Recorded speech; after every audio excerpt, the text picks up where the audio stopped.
Welcome back, everybody.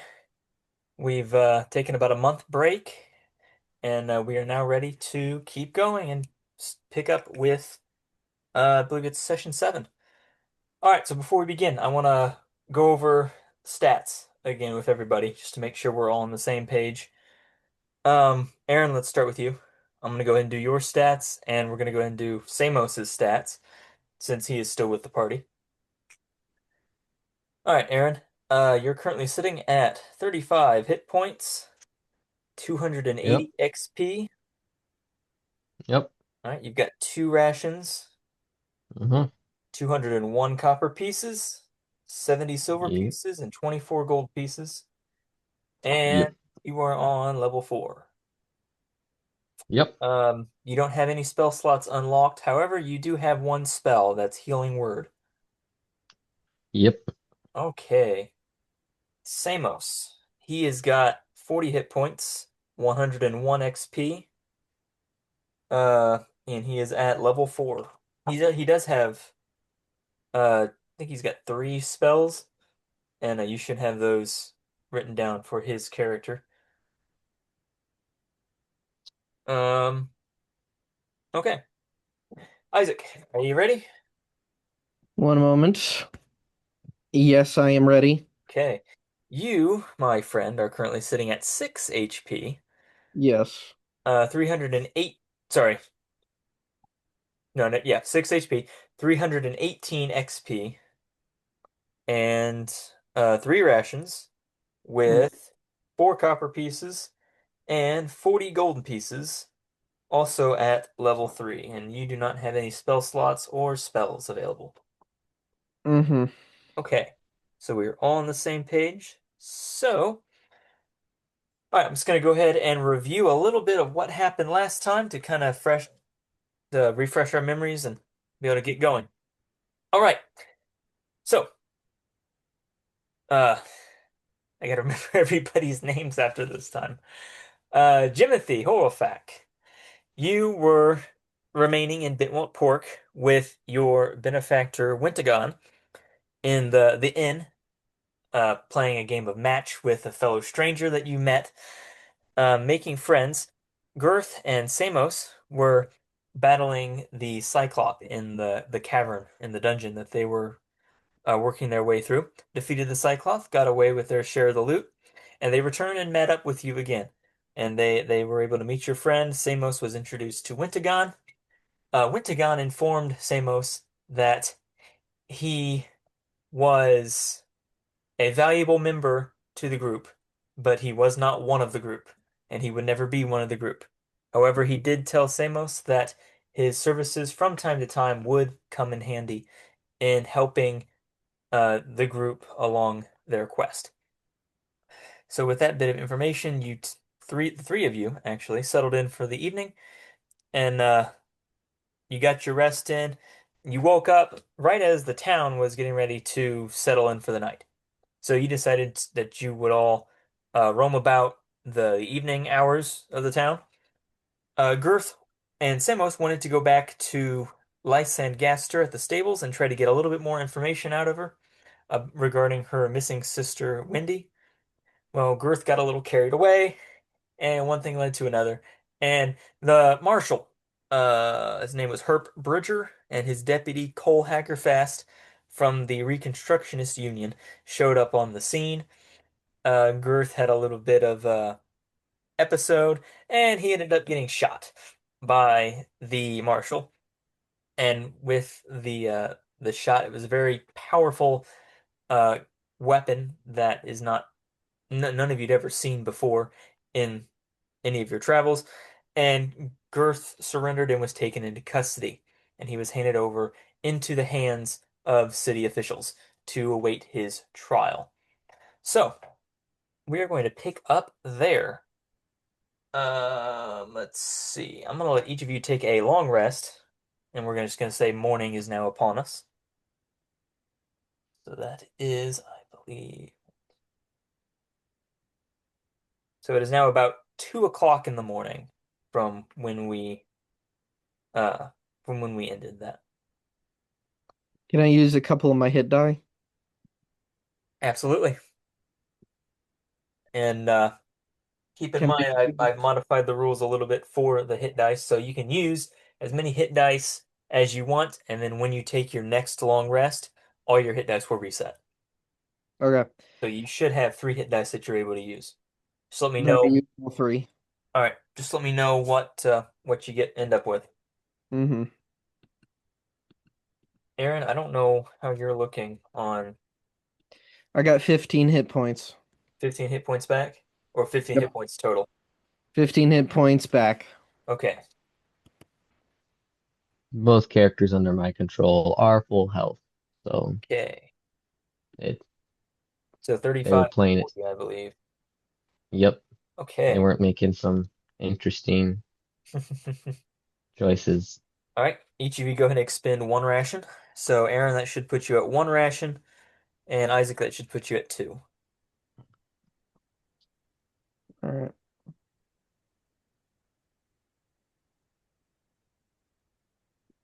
Um, I should let you guys know if you do run out of rations and you come to a long rest, it's going to end up costing you hit points. And just so everybody is aware of that. All right. So as the sun slowly begins to crest over the horizon, the red streak, the crimson streak, I believe is its name, in the sky with its shining red light dissipates in the sky. It never does go away. It is there 24/7. But the light is not as strong in the morning because it's conflicted with the light from the sun.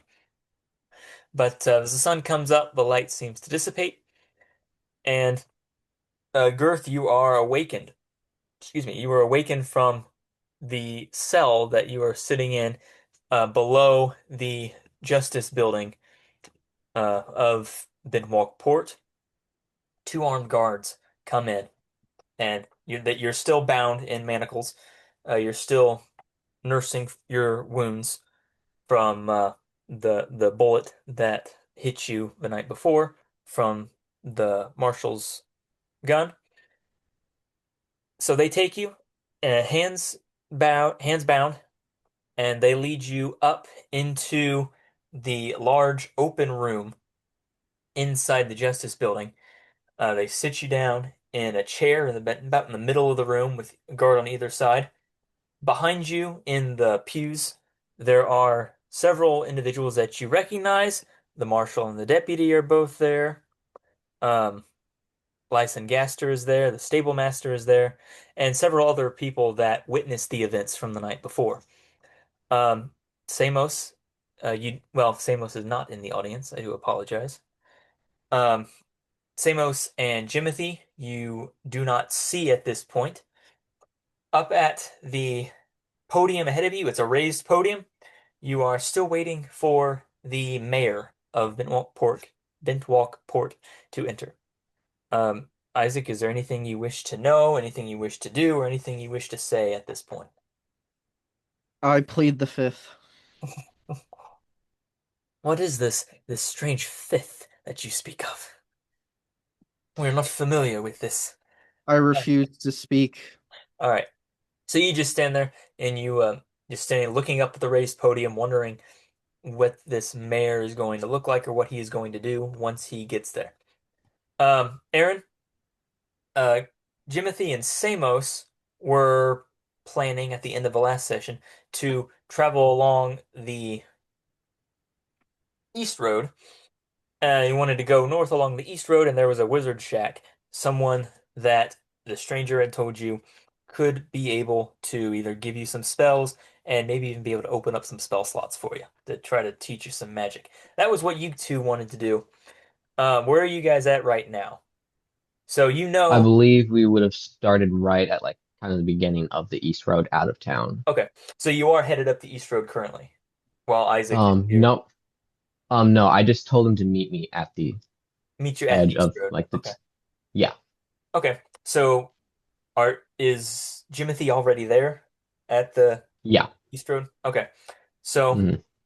I'm gonna say that you've already there. You've got your bags packed. A little light on rations at this point in time, but you end up waiting for Samos, and you want to wait for about 15 minutes, and then Samos comes up and meets you there.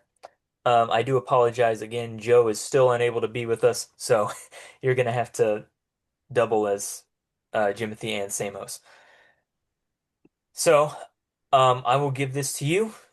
Do and say whatever you wish at this point. Role play a little bit, and see where the story takes us. I'm not gonna try to do too much role play with Oh this. no, It's no, just no, hard you're fine. You're sometimes.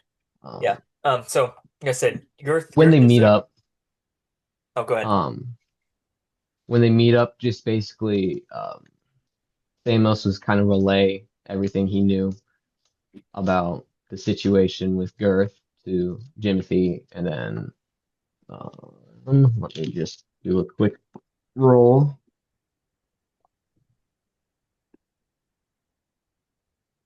They both decide to, before, heading out of town to the wizard shack, it might be a good idea to try and help Girth in this situation in any way they can. Okay. So they're assuming that, he's going to be like the town square or like the main location, kind of like the city hall Right. for most likely a trial of some sort. Okay. So they are going to head that way, but as they're on their way, Jimothy would like to stop by a store to pick up some more rations. Yeah, sure. Go ahead. So you walk your way through. Um, town's there's a little bit of a bustle going around town. There's a lot of people, a lot of activity, a lot of excitement, it seems. Um, just walking through casually, you can't really tell what's going on. You just know that there is this electric feel to the mood of everybody at this time. You suspect it has something to do with the events of the night before, but you're not exactly sure where this trial is being headed. You just see a lot of people headed in, just headed I mean, a little bit of toward the center of town. But you want to go Okay. get some rations, so you go into a store, little bit of a just a little shack of a building, not a whole lot there. Looks like mm, it looks like the proprietor of this establishment may not be the best at upkeeping his his goods and his provisions. But anyway, you do notice some food along with some other odds and ends, and he kind of looks up at you and is like, "Oh, don't get many of you half orcs around here in Bentwalkport, but it's good to see you. How can I help you?" I'm just looking for some rations to stock up as Ah, rations, gotcha. getting ready to travel. Ah, traveler. I respect that. He pulls up a catalog and he sets it on the counter. He's like, feel free to browse fruit through here if you choose and pick whatever comes to your liking. You can also see what we got behind the counter here. Anything there that catches your eye, and just let me know what it is and I'll get it for you. Thank you. Yeah. I'll just peruse and get roughly 9 days Okay. rations. Yeah, so you go through there, you pick out assortment of dried meat, some dehydrated fruit, a little bit of prepackaged like nuts and seeds and other sorts of preservable foods. And yeah, it comes to about 9 days worth. That's going to take you to about 18, let's do 18 copper pieces. Okay, so I'll pay that. That'll get me at what? 176. Okay. 174. 174. 74 copper pieces, and you're now at 9 rations. Okay. Or should be at 10 because I have one ration, Yes, thank you. but 10. I added 9. Okay. All right, so you got your rations, and you are ready to head out as you're walking out. Hey, yeah, come again, and whatever you need, I got it for you. All right. And then we'll just head towards more of where everyone else is for the Yeah. hustle and bustle. So as you're going along, um, you see a elderly man. He comes up behind you. He kind of bumps into you in his excitement to get past it. Oh, pardon me, excuse me. And he turns and looks at you, and he looks at both of you. And he's like, I know both of you, don't I? You you were with that lizard fellow, weren't you? The one that's on trial? Samos will be like, no, no. But Jimothy will be like, I have happened upon him and met him. Okay. For Samos, make a deception check with advantage. Let me pull up his sheet again.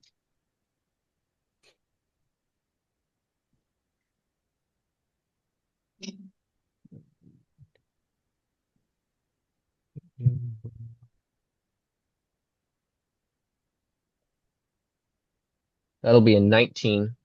All right. Well, I rolled a 20. So, rolled a 20 on Oh, insight. So, it's like, yeah, I'm sure of it. I know I saw you when you two entered town because I remember I'm a farmer, you see, and I was uh I was tending my potatoes just right out there outside of town, and I'm pretty sure I saw you two pass by when I was out there last night. Uh, what are you still doing in town? I would have figured that you would have been far gone from here, seeing that your friend's in the hands of the marshal. well, this is Jimothy. Well, we just have to, get a bit of shopkeeping done, some rations, and I will say this guy seems a little antsy around you. He knows a little bit of Gurth's reputation, and it's rubbed off on you guys a little bit. So he's a little bit skittish around you. He's kind of frightened. Like, remember, no adventurers do not like mhm. adventurers. So We he's were just getting supplies to head out. like, oh, well, if I were you, I'd be getting out right about now. I don't see as much hope for your friend here. It's uh no only likely one outcome to be of this trial there is. If I don't if they don't hang your friend, then I don't know what they'll Well then, have a lovely day. do. Yeah, and he kind of just nods and thumb kind of doesn't really pay attention where he's going. Almost runs over a little old lady, and he catches himself, apologizing, and keeps on moving. Um, all right. So you want to keep going to try to find Girth? Yeah, we're not gonna be able to probably find him, but general location-ish. Okay. All right. Yeah. So you end up following the old man from a distance, and you come to the Justice Building, which isn't much. It's mainly just a large wooden construct with justice written in black paint atop on the top. There is a relatively large awning coming out of it, and you can see it's packed with people. Um, Kind of looks like this might be a big event in terms of Bentwalk Port festivities.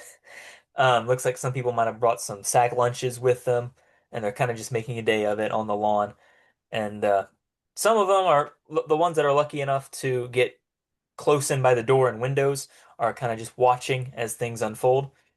Um, yeah. So while you figure out where you want to get situated here, I'm going to go back to Isaac. Isaac, so Girth, you with us, Isaac? Yes, I'm here. Okay, good. All right. So Girth is sitting in this chair patiently. Um, you already said you don't want to say anything. Is there anything that you're thinking or anything that you're just kind of doing while When you're can I sitting? leave? Do what? I said, when can I leave? So you're just kind of sitting there, like looking around, like a little bit impatient. It's kind of like, all right, let's get this show on the road, and all right. So you see finally a set of doors behind the podium open. You see a tall human. Let me get my notes here. See a tall human walk out, and He stands up, not he doesn't go up to the podium, but he stands next to the podium. He stands up stiff and straight, lifts up his head, and has his hands behind his back, says, "May I introduce to you the mayor of Bintwalk Port, His Honorable Arkajack Winsel." And he steps down immediately after saying that, and then nothing really happens. And you can hear something you can hear something behind the podium. It sounds like and finally, up to the top of the podium, you see someone, looks like he's walking up steps to the podium. It's this tiny little tiefling. He doesn't have blue skin like customary tieflings. His skin is more of a beige color. But he gets up there. He's got blue, uh, kind of spiky blue hair that comes up in two tufts at the corner of his head, right between his horns. He's got very large, round spectacles on his eyes, kind of resting on his button nose. He's got a very pointy chin with just a tuft of gray hair right in the middle. On the very top of his head, resting between the horns, is an under. It looks like an undersized black top hat. Um, this is not at all what you expected, Girth. Um, this he. Um, what was the name of that character in The Incredibles? The one that gave them their all their costumes? Is it Edith? Ed Edna Mode. Edna. Mode. You kind of get that vibe with this individual. So he comes up here. He's like, aye, well, yeah, well, good. Hello, everybody. It's it's good to see you all. Uh, and well, let's get this trial started and let's see what's going on. He looks down at you, Griff. Oh, my. It's like, and what do we have here? Hmm? Can you state your name for the court? Girth. Girth. Well, good to meet you, Girth. As it has been announced, I am Arkajack Winsol, mayor of Bintwalk Port. Uh, if please you, I see here, and he ruffles through some papers, and he says, "Ah, it appears that you have been apprehended for disturbing the peace. It is Deputy, or my apologies, Marshal Herb Bridger." And his deputy, he kind of squints through his spectacles and he lifts his spectacles up. Cole Hagerfast have brought you in last night. They said you were as resisting resisting arrest and threatening some of the proprietors of Bintwalk Port. Do you have anything that you would wish to say for yourself? No. Ah, so be it. Very well then. Well, as mayor of Bintwalk Port, it is my job to oversee this trial that we are about to uh, go under at this current point in time. So, Gurth, you have nothing you wish to say. I do ask that before we can begin, do you admit to the accusations that you have been accused of, or do you proclaim your innocence? I proclaim my innocence. Ah, very well. Then we'll go to trial. All right, so there's a little bit of a stir as everyone is just kind of getting into place. Uh, Archer Jack Winsel shuffles around some more papers, takes a little gavel and wraps it lightly on the on the podium, and he looks kind of scans the room real quick, looks at you again, Girth, takes a particularly long look at you. He looks you up and down. Uh, you get the impression that he's never quite met a individual with a look quite as yourself. It's a little bit odd, he thinks. All right, so he looks through a sheet of papers. As this is happening, Aaron, Girth, sorry, Jimothy and Samos, what are they doing?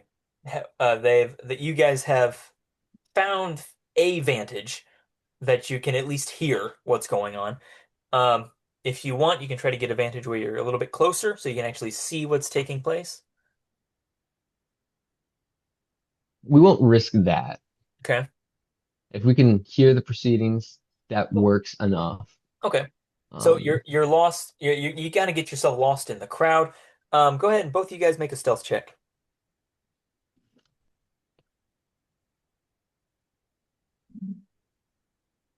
oh, that's nice. It's the same number roll, so I just gotta add the modifier. I gotta go 19 back. for Jimothy.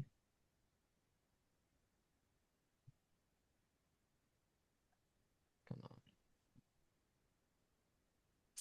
So 19 for Jimothy, and once this opens up, because this is deciding a long time to open, and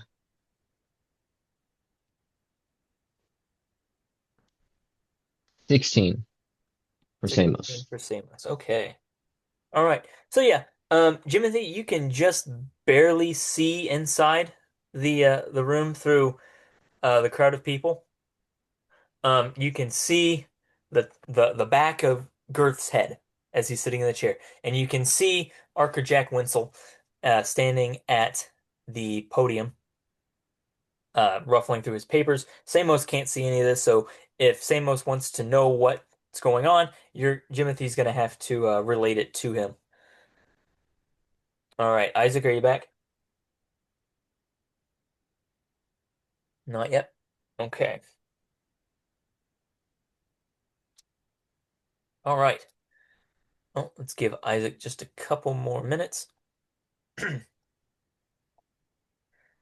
Um, thought there was something I was gonna say.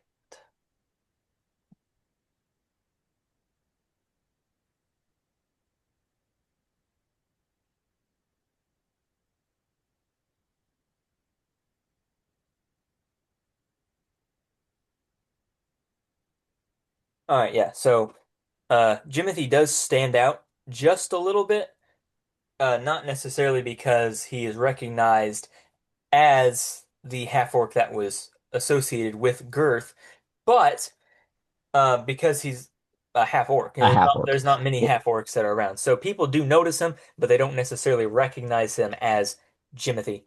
Uh, However, Jimothy does scan the crowd. He doesn't um he doesn't really see any sign of anyone that he recognizes. Excuse me. The stranger that he had been speaking to, he doesn't see him, but he does see one of the stranger's companions, somewhere off in the crowd. Again, also likewise Wintagon. You do not know where he is, but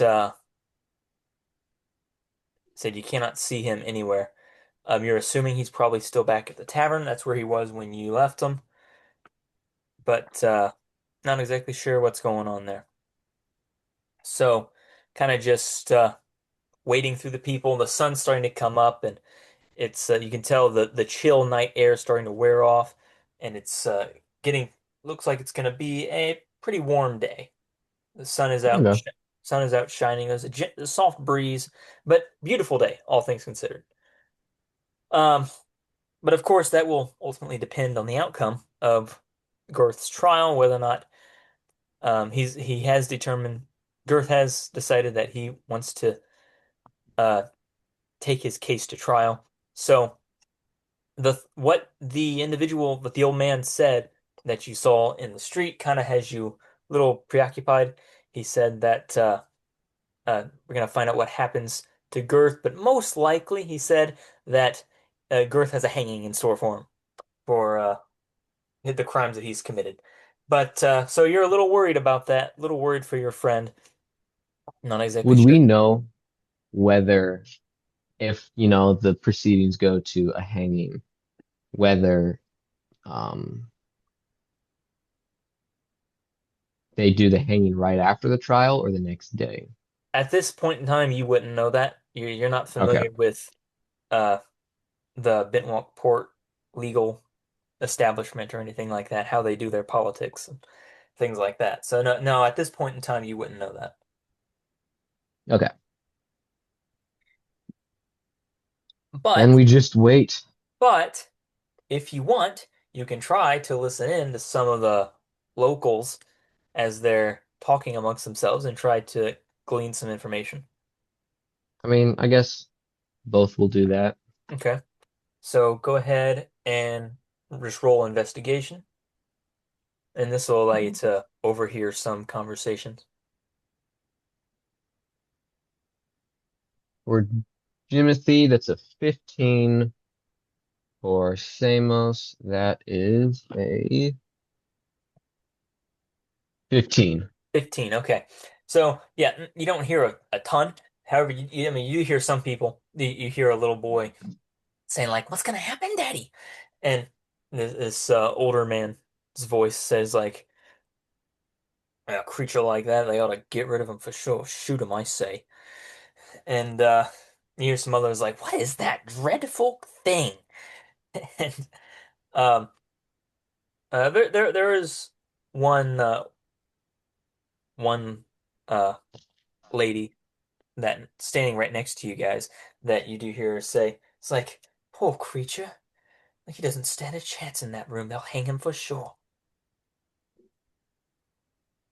Nice, And not much. that's really about all that you hear. Just stuff like that. You don't hear anything groundbreaking or anything. Isaac, are you back with us? Yep. Okay. All right, let's get this underway. So, Arcajack finishes shuffling through his papers. It's like, ah, okay. Well, uh, you, state your name again, please. Uh, Gurth? Is that right? Yes. Gurth? Okay. Yes. Gurth, you have elected to take your case to trial. So, can I get you to restate that for the record? And he looks over at his record keeper next to him, who nods, is getting ready to write. Do you plead guilty or non-guilty? Not guilty. Okay, not guilty. Please enter the not guilty plea. Thank you.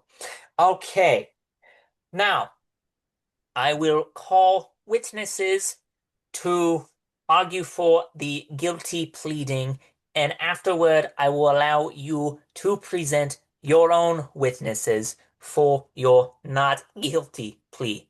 Is that clear? Yes. Good. Okay. Uh, he goes through some more papers. Let the record show that stablemaster. Give me a second. Stablemaster Gent Zorro has taken the stand, and he kind of uh sits back in his, or he's not sitting, but he kind of just rests his hands on the podium and leans back.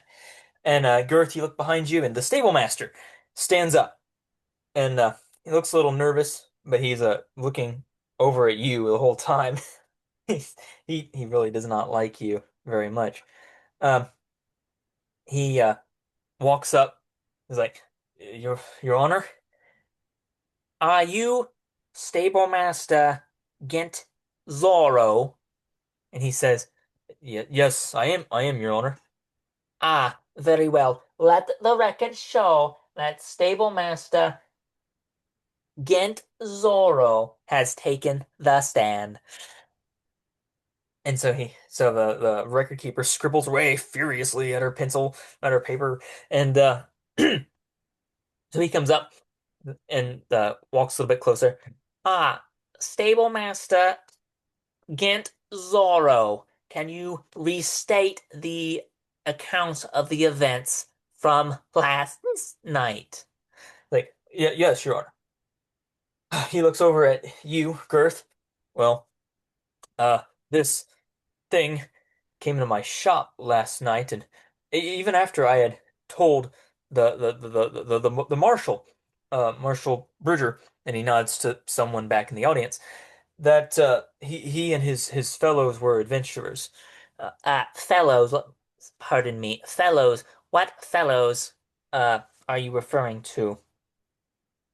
And he says, his companions that were with him, a tall, large, unpleasant sort of looking half orc was with him, and then uh, uh, I don't know what he was, a ruffian type looking man was with them. Neither of them looked too pleasant, and I could tell by looking at them. I know these things, to see your honor. I could tell by looking at them they were adventurers, and they admitted it to me in their shop when they came and visited. Let the record show that Gent Zorro has stated the claim that uh, Gurth is an adventurer. Proceed. And so I ran them out of my shop, as was to be expected, as if they are in fact adventurers. And um the my stable girl, Lyson Gaster, she can you please state her name for the record? He looks over at the record keeper again. Yeah, my employee, Lyson Gaster, stable girl. Ah, let the record show the stable girl, Lyson Gaster. Proceed. Well, Lyson Gaster, she talked to them afterward. I don't know what they talked about, Your Honor, but she seemed to take a liking to them. And after they left, I told her not to be messing around with those adventurer types. Dangerous they are. I sent her back to work, but they ended up coming back a few days after that. Last night, they came back and threatened me and my shop. They threatened to kill me, and they threatened to ransack my shop and steal my goods, Your Honor. And uh, I barely managed to escape with my life. And he holds up and he pulls up his sleeve to reveal a nasty, gnarly looking cut that clearly was self-inflicted. Wasn't given to him by anybody else. But Gurth, you know this because you know the uh what happened that night. But so you can tell by looking at his arm, the wound is clearly he clearly inflicted it himself. But the rest of the room kind of and just gasped. There's a hush that falls over everybody as he's telling a story. Uh, the stable my stable girl, she didn't get out in time, and they cornered her in there and trapped her, and they were I could hear them raising their voices, and I think they might have beat her a little bit in there. She came out with cuts and bruises and scrapes, and didn't look very well when she came out. But I ran and fetched the marshal and the deputy, and told them that the adventurers were back and had come in. So he came, and he uh set the matter straight. He didn't back down one inch, did he? And he kind of looks back at his uh fellow townspeople for support, and a few of them kind of nod, and you can hear some mumbling in assent from them. As he the this thing, and he points at Gurth, tried to run away, but he first attacked the marshal and uh tried to harm him, and the marshal did the only thing he could do. He pulled out his gun and shot the creature, and he ended up he took him into custody, and well, that's where we're at today. Lovely. Is there anything else you wish to add to your statement? But no, Your Honor. Uh, no, I don't have anything else I wish to add. Wonderful. Thank you, Stablemaster Gint Zorro, for your testimony. Please be seated. All right, so at this point, there's kind of a murmuring and a stir throughout the room as they're mulling over the testimony. Any of you guys, is there anything that you wish to do at this time? No, not yet. Okay, so you're still just sitting there, kind of watching everybody. Mm-hmm. All right. Uh, Jimothy or Samos? Samos will be kind of just there. Jimothy will try to get closer because he wants to. He has an idea. Okay. Um, do you want to stay in stealth or do you want to go out of it and try to get a little bit closer? We'll continue in stealth, but if it doesn't work, then Okay. Yeah, yeah. if people Um, start noticing, then yeah. So you go ahead and get a little I'll bit just. closer, and you don't have to roll for anything, but you go ahead and just get your way, and you get into about kind of shove past a few people, and a few people seeing your hulking size and the the race that you are, they kind of back out of the way for you to let you in a little bit closer. You get about, and Samos is following you. You get in right about to the doorway, so you're able to see throughout the whole room now. You're standing in the doorway, still crowded with people. All right, and Archer Jack is shuffling through a few more papers. Uh, can we have stable girl Lysan Gasta to the stand, please? There's a little bit of more shuffling behind you, Girth, and then the stable girl comes up and walks past you, and she kind of gives you a sheepish, comforting smile. Um, you do notice she looks a little worse for wears. She is got bruises all over her face. There's a cut on her right cheek. Looks like her nose may have been smashed a little bit. Her hair is all frizzled out and very filthy and dirty. She's had it pretty rough, and but she kind of gives you a comforting smile, Girth. But at the same time, you notice there's a little bit of sorrow and sadness in her eyes. So she stands up. Are you Lysan Gaster? Yes, yes, I am. Can you please state for the record, he looks over the record keeper, that your name is Lysan Gaster? She said, my name is Lysan Gaster. Let the record show that you are Lysan Gaster. Proceed. Well, as my master said, uh, Master Zoro, they came into the shop a few days before, and he ran them out as he and she kind of cringes a little bit as he rightly should have. But I wanted to talk to them. I was upset. There was a lot of stuff that had just happened a few days before. Could you please share with us what happened a few days before the incident you are referring to? It was of a personal nature, Your Honor. See, my sister. Ah, yes, your sister. Very well. Proceed. Well, my sister went missing, and I needed to talk to somebody about it. And uh, Gurth, he was kind enough to lend an ear to me. Uh, and now she looks over at you, Gurth, with an apologetic look on her face. I didn't know what he really was at that time, but I told him all about my sister.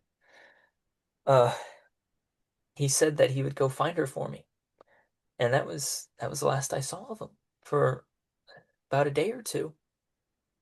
And then when he came back, he had someone else with him. Uh, this other human that my master mentioned, and they came in, and and well, my master told you what happened. They attacked, and they stole a lot of, started stealing goods, and they and you can tell she's fighting back tears saying this. They attacked him. You saw that nasty cut on his arm, and then and then they attacked me, and they did this to me. and she kind of just like displays the wounds on her face, and you can see she's got some nasty bruises on her arms and hands too. Uh, looks like some blood welts, couple of those on her arms, and they they did this to me, and this whole time she keeps glancing at Gurth, and she's just got this apologetic look on her face as she's saying this.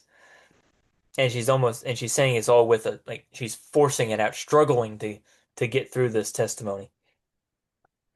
And that's when my master went to to get help, and he came back with the marshal and uh the deputy, and then Gurth he attacked them, and and just as my master said, the marshal shot him, and and that was all that was all I remember. I left. I ran from then. It just and so she kind of just whimpers out and turns around and walks back to her bench. Uh, is that the end of your testimony? He calls us out to her as she's walking away, and she's just sobbing, going back, and he's looking at her expectantly for an answer. Very well. Let the record show that Lysan flips through the papers. Gaster has finished her testimony. Uh, he flips through a few more papers. All right, anything else now that you guys want to do? You've heard from two witnesses so far. Uh, Isaac, May I interject with my own defense a little, please? what do you want to say? This girl was very clearly beaten and or coerced to say such things in Silence. Silence. You, uh, did you state your name again for the record? Girth. You, Gurth, are out of order. You can get your defense after all the witnesses have been called. Is that clear? Yes. All right, please remain silent. All right, Aaron, is there anything that Jimothy or Samos wish to do? Jimothy will stay just like right in the back of the courthouse, just waiting. Okay. What about Samos? Is he with him? Samos will try not to be too much in. He's trying to be more cautious with Okay. this whole proceeding. Yep. So he's Okay. not quite in the courthouse, but he's just sitting there. All right, cool. All right. Now we shall call Deputy. Now we shall call, and he looks at his sheet again. Marshal Herb Bridger of the Reconstructionist Union. Now, as the marshal stands up and kind of swaggers forward, I would like to point out for the record, and he looks over at his record keeper, that the Reconstructionist Union is in no way affiliated with the establishment here of Bentwalk Port. He looks over at the marshal. Are you Marshal Herb Bridger? Yes, sir. Yes. Your Honor, I am. Ah, very well. Let the record show that Marshal Herb Bridger has taken the stand. Please proceed. Well, I can't vouch necessarily for the Mr. Zorro's and Miss Gasta's testimony, as I was not present at the time, but I can give account of what I witnessed. All started a few days ago. Stablemaster came to me, said there was two adventurers roaming around town. As a marshal of the Reconstructionist Union, it is my job to seek out these adventurers and to uh, escort them out of town and if they refuse to leave, it's my duty to deal with them proper, to see to it that they don't cause any mischief and they give up their adventuring antics. So I confronted one of these adventurers, a half-orc named Jimothy, confronted him in the tavern, and I laid it out to him about what was going on here, why he needed to leave and get out of town and give up his adventuring life. Uh, he was not very receptive to my message, unfortunately, but honest man that I am, I gave him a warning. And I told him not to come back. I told him to get out now he had the chance. Next time we would meet, things may not go so favorably. So I left him to his drinking and let him remain. As far as I know, he's left town and is no longer a threat. I did not realize at the time that there was this, he looks over at Gurth, this lizard thing still roaming around. Until a couple days later, stablemaster came to me again, said that uh, this Gurth had came up to his shop and he was causing some problems. So I came back and I saw him uh, messing around with the stable girl here, yelling at her and such. So I took him out and talked to him and told him the same thing I told his friend Gurth, that he needed to get out of town, needed to surrender, needed to give up his adventure in life. And he was very indifferent to me. He didn't really like anything I had to say, very snarky with me. Uh, he was uh, didn't really take it very seriously. He was cracking jokes and uh, tried to make me believe that he was my mother or some such nonsense. Uh, and this is Arcajack interjects. Hit your mother. This creature wanted you to believe that he was your mother. Is that what you said? Yes, so that was. He explicitly told my deputy, Cole Hagafast, that he was his mom.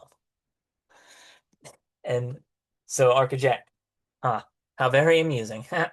Well, let the record show that this creature, lizard thing, uh, by the name of Gurth, uh, apparently is female creature who is evidently not necessarily of his own right mind.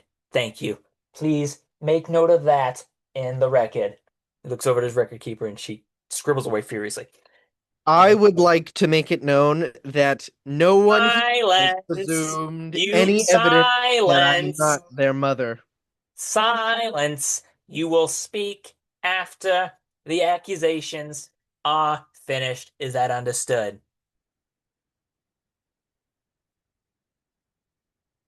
Is that understood? I pop a thumbs up and don't say anything. Very well. Okay, proceed. And he looks over at Marshall again. Well, as I was saying, that this creature was very unresponsive and very arrogant to my warnings that I was giving him, and it was coming close to violence. He was beginning to threaten me and my deputy. So he attempted at one point to draw arms on us, and then he attempted to flee. Well, I was forced to draw my weapon and to fire upon him. And I took him down and bound him, took him back, and put him in the cell, gave him over to your authority. And now here we are in the courtroom today. Is that all that you would like to say of your testimony? Yes, Your Honor, it is. Okay, let the record show, he looks over at his record keeper, that Marshal Herb Bridger has concluded his testimony. And the marshal kind of nods his head and swaggers back to his stool. All right, anything that you guys would like to do now? Nope. You Nope. have any idea what to do, Aaron? I will be waiting until it is the proper time to speak. All Fair right. enough. So, uh, Girth, you're still just sitting there, your hands bowed. your hands bound. Are you still just kind of looking around complacently, or like what's going on? You've objected twice now, so I'm assuming you're getting a little frustrated. Am I allowed to speak and stand up Not and yet, no. okay?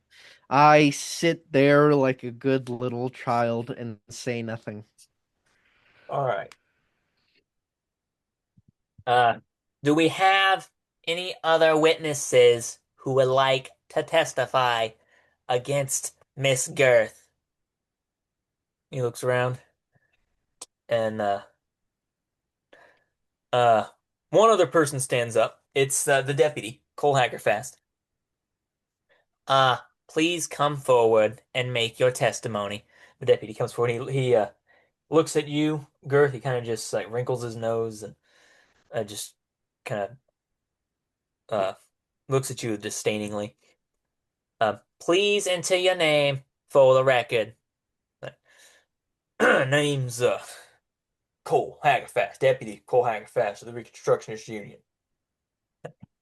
Deputy Cole Hagerfast. Uh, please let the record show that our next witness, Deputy Cole Hagerfast of the Reconstructionist Union. Please state your name for the record. I already did state my name, Your Honor, with all due respect. Very well. Proceed. Well, my story is pretty much the same as the marshal's. I went with him, confronted the fellow Jimothy, I believe he said his name was. Confronted him in the tavern a few days before. All went just according to the way the marshal said, I suppose. And then we got the second notification from the stable master that this Gurth creature was causing trouble. So went over to stables, see what was going on, and everything unfolded just like Marshall said. Uh, will say I was very surprised by the creature's lack of etiquette here, but I don't know. Seeing his I'm sorry, but I gotta get dinner. Give okay, me a yeah, you're fine. I'll just keep talking. I was very surprised by the creature's lack of etiquette. Uh, the use of foul play, it seemed. Very disrespectful to us. But then again, I'm assuming this creature is anything but human, so I don't know why I necessarily suspected any sort of proper manners from such a creature. But the claim that it is my mother, that one did throw me off, I will admit. It gave me a little bit of pause. Wasn't exactly sure what to make of that. I'm very fond of my mother, and I have a very good relationship with her. She currently lives in Strattonheim on the boot by herself. Uh, although my brothers and I do check in on her every once in a while. I was very offended at the claim that this creature was indeed my mother. So was a little disgruntled, and I guess I could say I hold that against him a little bit there, uh, talking bad against my mom like that. Do not appreciate it. Like other than that, I suppose everything else went down just like Marshall said it did. And that's all I got to say. Thank you, Deputy Cole Hagerfast, for your uh heartwarming testimony there. Are there any other witnesses who would like to come forward in accusation against the creature, uh, Girth? He looks around. Nobody says anything? Okay, very well. Uh, Miss Girth, I believe it is. Please, I believe that you have been very anxious to um make your case known to the court today. You have interrupted us twice, two or three times, something like that. Uh, he looks over his record keeper who holds up a little two. It's like, twice you have interrupted our proceedings. I do not take kindly to those that interrupt the proceedings here in my courtroom in my town. So, With that, I would like to warn you that you are already in contempt of my court. But if you wish to call witnesses to make your defense, now would be the time to do so. And I think, Isaac, I think you're still out. So we'll give it just a minute. We'll go back to Aaron and go back to Jimothy and Samos to see anything that they currently want to do right now, seeing that the prosecution has rested its case and now they're getting ready to go into to the defense. Hmm. Samos is still sticking like right out his spot, like kind of right outside the courthouse. Yep. What to do with Jimothy? And Jimothy's standing in the doorway, and it's a crowded doorway. It's wall-to-wall people here. I'm trying to decide whether he shouts out, "Can I represent the creature?" I don't know if they do lawyers here in this town. Well, they had no prosecuting lawyer. It was just the judge calling witnesses and then saying whatever they wanted Yeah. to. And he said, well, the creature has to call forth any witnesses, Hmm. not that any witnesses please come forth.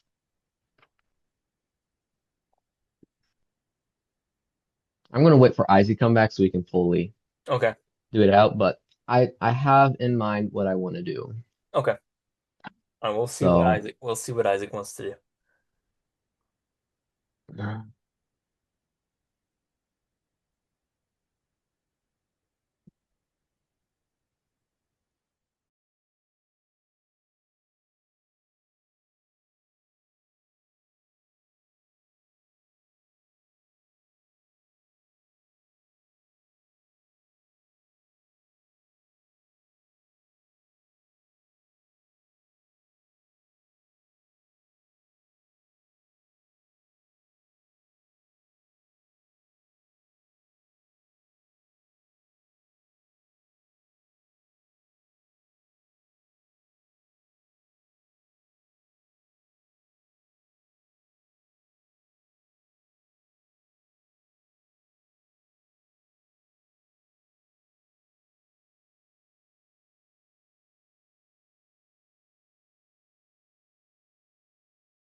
I'm back.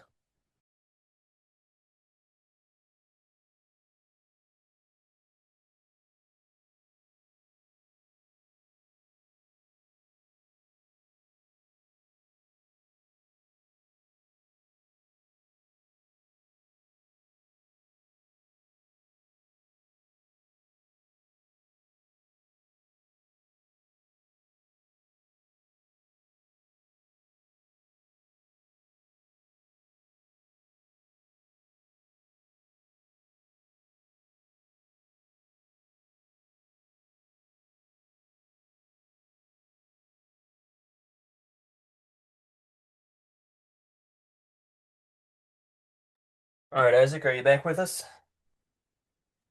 Yes. Okay. Aaron, are you with us? yes. Nice. All right. So, Aaron, just to fill you in on what you missed here, uh, Cole Hagerfast gave his testimony. He was very upset that you professed to be his mother. He said he has a very strong relationship with his mom and is very fond of her, so he was a little offended at that. That was really all he had to add.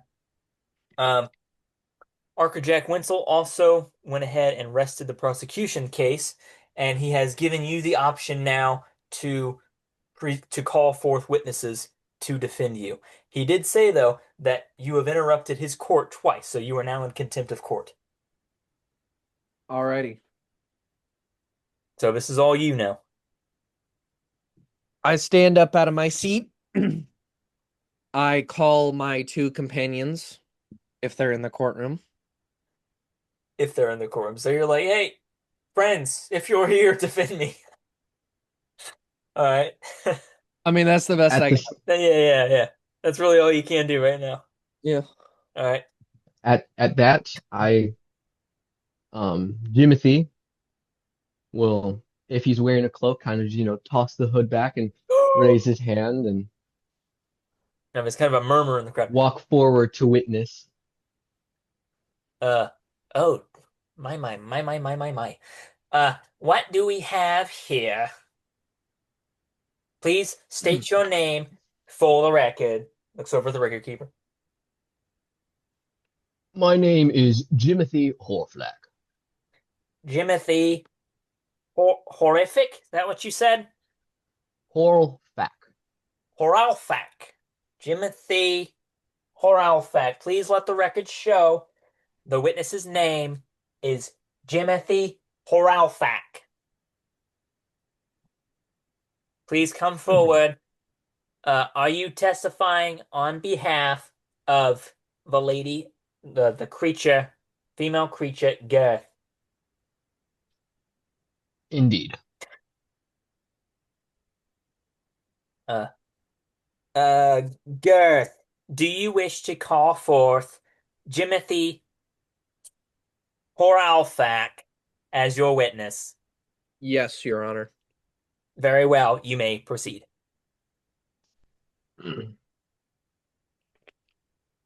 I have known Gurth for a little while now. We both met unfortunately, on a pirate ship as we were both captured by pirates, which There's an at audible one point gasp throughout the room, and you kind of turn and look, and you see the marshal just kind of like, I myself was a fisherman, and we were just fishing when the pirates came upon our ship. During that time, on the pirate ship, the ship ran aground, breaking apart, and we drifted upon sea for a little while until we came upon a small island. Now, on that island was very dangerous, and we barely made it out alive. But there was thankfully a small merchant ship that passed by that picked us up and brought us to this port. Now, since then, we have been prepping to leave this village, but there's been a few hiccups, as you may now see in this court, as this is one of those hiccups.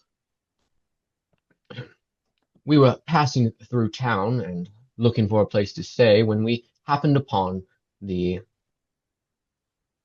shop of the smith and his apprentice or worker. There he did shoo us out. We left quite promptly, but the young lady did pull aside my friend here, Gurth.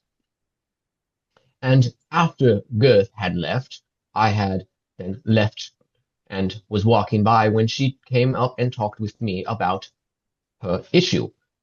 Her young sister, Windy, had gone missing, so both me and Gurth had promised to try and find her.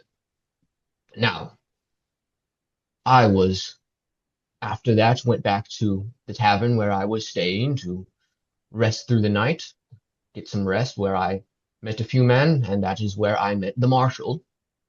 And he told me that I should quit my adventuring life, and I said that if it's truly adventuring to travel and learn throughout the world, then I cannot, as that is what I am, a traveler and a learner. you hear a After that, sigh. You hear a sigh from behind you as the marshal's like, and then you see. Oh, keep going. I'll get to that. after that fact, I was staying in the tavern when my friend Gurth and our friend Samos, who is currently not here in the building, went on an adventure to look for the young girl, Windy.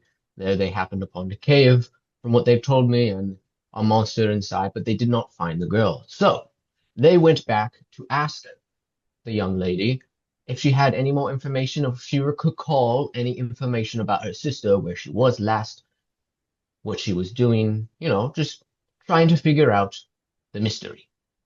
That is when the storekeep came in again and called the marshal. There was, from their story that they told me when they reached back to the tavern, there was no blows. They left after he screamed at them. Stablemaster rises to his feet in the back of the room. That's a lie! And then, order! Order in my courtroom, sir. Please proceed. After that,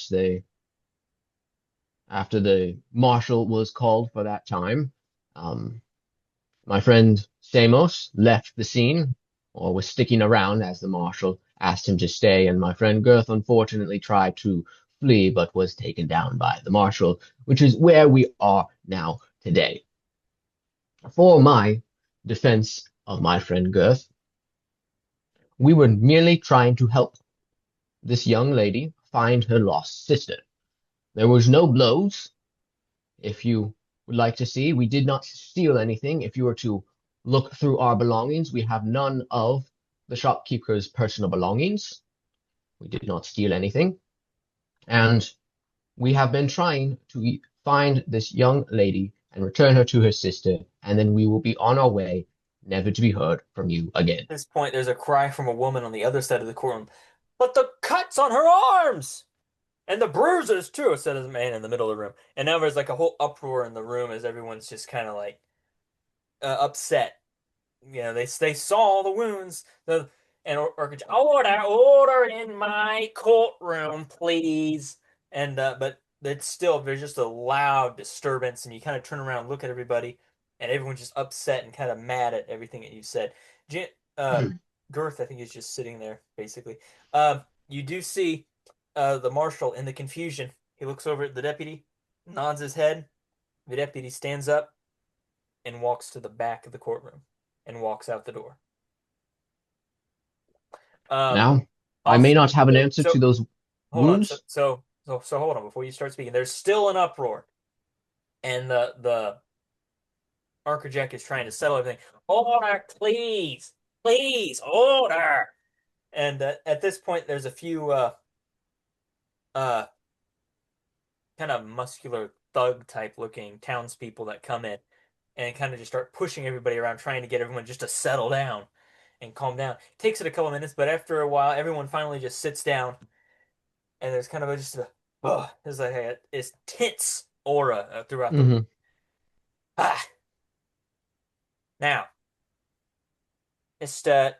Jimothy Forl-fac, please, you have spoken for quite some time now in defense of your friend, the female lizard Gurth. Please, bring your defense to a close. Yes. My last closing statement is that the events that the shopkeeper was saying where they were harmed, I was not there personally. All I know is that the word of Gurth and my friend Samos. My answer to those wounds would be to check of how they were inflicted. I, I myself know a bit about Are you wounds doubting being. me? Quiet. Proceed. I am just looking for the facts. I myself know a bit about that, but I would understand if you would not want me to study the wounds if I may have a bias or not.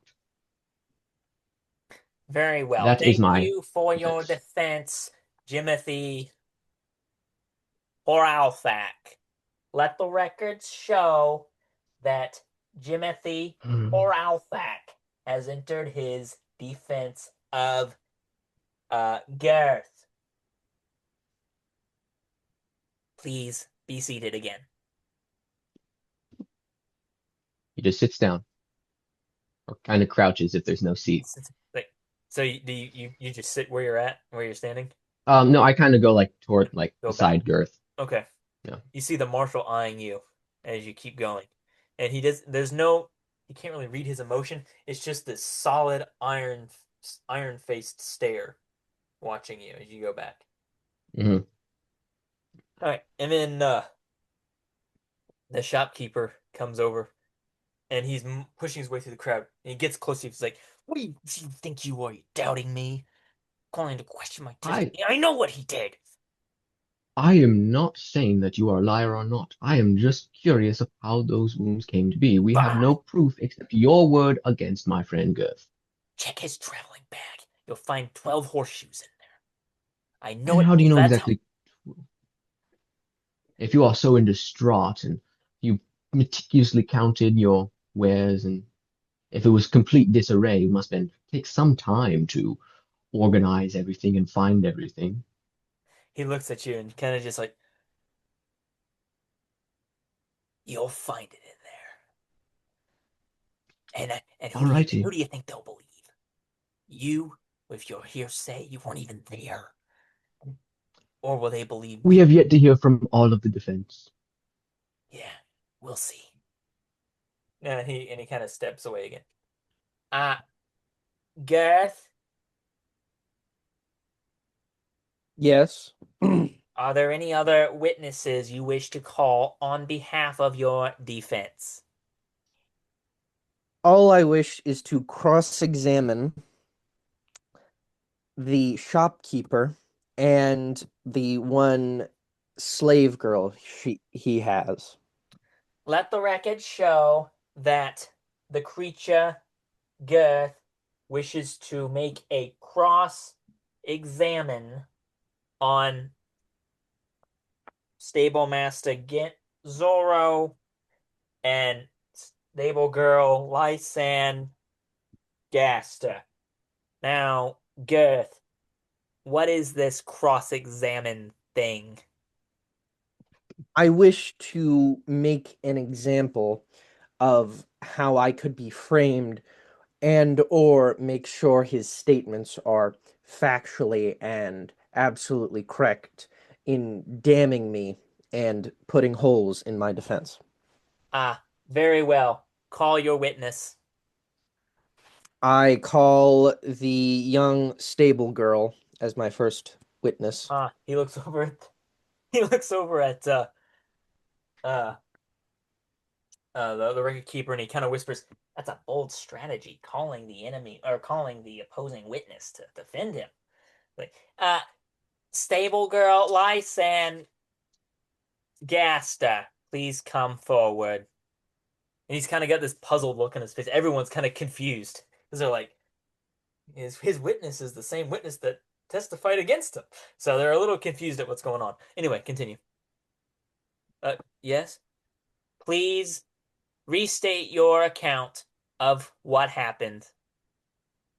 Well, I heard he told you everything that happened. Everything that happened. And she looks at Girth again and uh kind of expecting. I was like, "Why'd you call me up here?" She has bruises along her arms and back, correct? Uh, Garrett, excuse me. Garrett, what are you doing? I, as you can very clearly see, I am a lizard man. I have a certain amount of fingers, toes, and appendages that may not look as though I correctly hit this small child. How many of you have struck or hit something and then it has left an indent of said thing? Everyone kind of just like a few people raise their hand, and uh, Archer Jack's kind of just like, "What?" He doesn't really know what's going on. So you get the impression here that their judicial system is very, very, very basic. It's Mm. basically just prosecution calls witnesses, defense calls witnesses, judge rules. Um, that's kind of the impression you're getting. So your whole thing of like, let me question them. It's like they're kind of like, what? What's going on?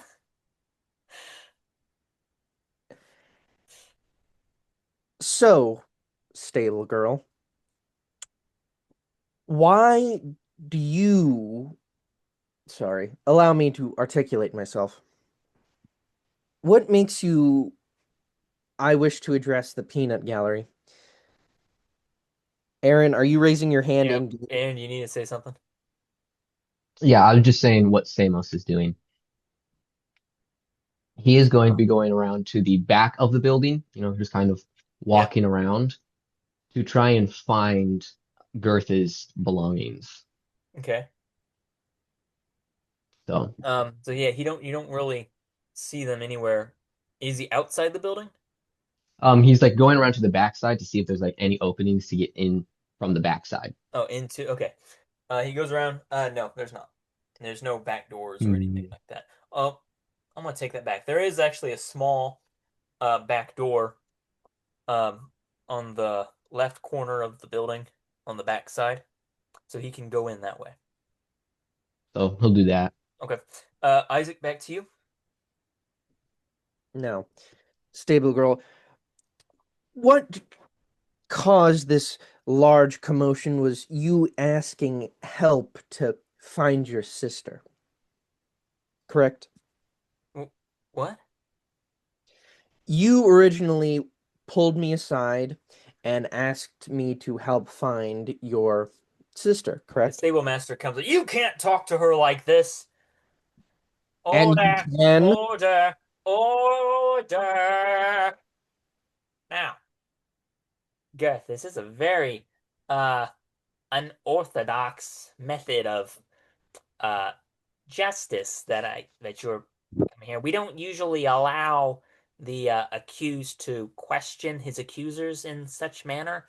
He doesn't usually have that uh responsibility or that he's not in a position to question necessarily where his accusers are supposed to question him. That's how justice works.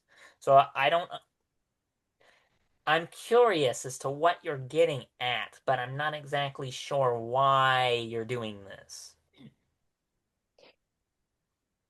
am I If allowed to ask the witness questions or no? Sure. Ah, all right. As you all can very clearly see, the stable master has quite a temper. And I wish to make it clear that originally, this poor little slave girl who Uh, has uh, I must interject. Gareth, may I remind you who is on trial here? You, not Stable Master Gent, Zorro. fair enough. I was merely suggesting that this girl was beaten until she agreed to testify against me. As you can see, you're starting to hyperventilate and break down a little bit. Like that's a lie. What's this creature referring to? The stable master barges forward and is like, I would not beat any of my servants. Like, you cannot trust this creature. And he turns and addresses the people, and the Archerjack is like, bang, order, order. But he's not listening. Like, you cannot, uh, like, why should you listen to this thing? As he wishes to berate us in our own court while he is the one that is supposed to be on trial. And you hear a lot of agreements and like, yeah, yeah, and ascensions from the audience members. And it's like, why is this thing allowed to come in here, an adventurer no less, in addition to all of his other crimes that he has committed? Why is he allowed to come in here and ask us questions, put us on trial? And he finally turns and looks at the judge and was like, put an end to this kangaroo court. And Archerjack's kind of just like, unfortunately, I have to agree with my constituents. Gert, you are a guest in Benchmark Port. You must abide by our laws, might I remind you. Uh, you are the one that is on trial here. You are the one that has transgressed our laws, multiple laws. You've transgressed against breaking and entering. Uh, uh, what did I say at the beginning? I should have wrote that down. You harassed the constituents of this city and the laws of the Reconstructionist Union that you have been charged with is adventuring. So, might I remind you that you are, in fact, the criminal here? Your Honor, may I ask one more thing of the court? I believe the court has heard enough. I will, at this time, enter my sentence. Hmm. He sits back and he's kind of like, hmm, hmm. He shovels through some papers. Hmm, hmm. Kind of scratches that little tuft of hair on his chin. I lean over to Girth and just whisper, I don't think it would have mattered what we said. I know. I just wanted to humiliate. Yes. All right, as this is all taking place, what's Samos doing? He is looking for Girth's belongings, his Okay. pack, Okay. his backpack. Um, okay, he doesn't really know where to look, so make it investigation with disadvantage. Okay. Gotta get some double good rolls. What's his investigation again? Oh, not too bad. Oh, that's some double good rolls. An 18 and a 19. Oh, that's pretty good. So 22. 22. Okay. So he's searching through, and by some stroke of luck, he comes into this kind of like a long closet type room with a bunch of barrels and a bunch of wooden crates. And he's just sifting through, and by some stroke of luck, the first one he comes to, he recognizes it as Gurth's pouch. So he goes through it, he unlatches it, and he starts digging through. Sure enough, he finds a horseshoe lying on top. He starts digging through some more, counts it some more. He undoes the pack. There's 12 horseshoes in the pack. He He also catch tosses them. he also sees a horse's brush, um, some horse feed, like some sugar cubes and stuff like that. Um, and he sees some saddle polish. He stores all of those in his own pack. With Okay. one of the horseshoes, he kind of tosses up, catches, and then pockets again. Puts the belongings close to as possible as what he Okay. found them, and then walks out the back door to then where if he's like near the edge of like an alleyway or some trees, just kind of dump the stuff. As he's coming out, hey, what are you doing? What are you doing in there? You're not supposed to be in there. And he sees two of those uh, kind of thug-looking guys that were trying to settle the crowd around the back, kind of looking at him. What are you doing in there? And they step up, and they're clearly, clearly uh, being a little aggressive with him because he's not supposed to be in there. Very suspicious. I lost my way. Thought this Like I was the haven't heard that move. before. Here, come with me. What spells does he have again? I don't have those Oh, written down. let me see. I think I wrote those down, but I'll need to double check. Because they weren't on his character sheet. Oh, you're right. I don't have those. Give me just a minute. Let me find the message I sent to Joe when we were creating his character here. Level 1 chromatic orb, level 2 cloud of daggers, and level 2 dark vision. Hmm. He's like, you better come with us. And one of them, he puts a hand on his arm, and the other one does the same, and they kind of push strong arm his arms behind his back. And one of them takes the pack that he was carrying, that he stuffed the goods in, and he just kind of takes it and carries it off to the side with him. And they start leading him back around to the front. Might I add something, fine What is that? gentlemen? What do you got to add, trespasser?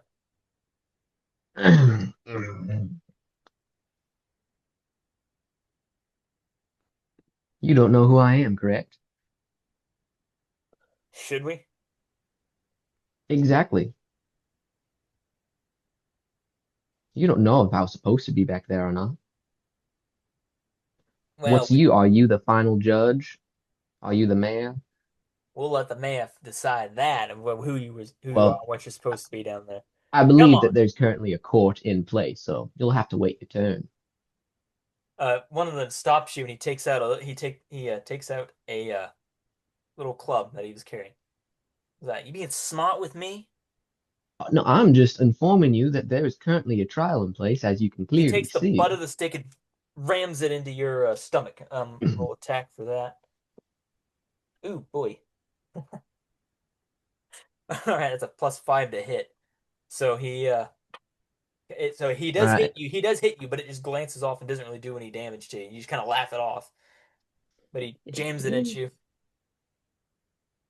I'm like, just "Shut saying up!" if you should know your own laws. There can't be two courts at one place. It kind of gets confusing. The other one takes you and he kind of shakes you. He's like, "What do you? What's your game here?" I'm just informing you. I want to make sure that you know exactly what you're doing. We know what we're doing. We were paid to watch that door, you dolt. Paid by who? Who do you think?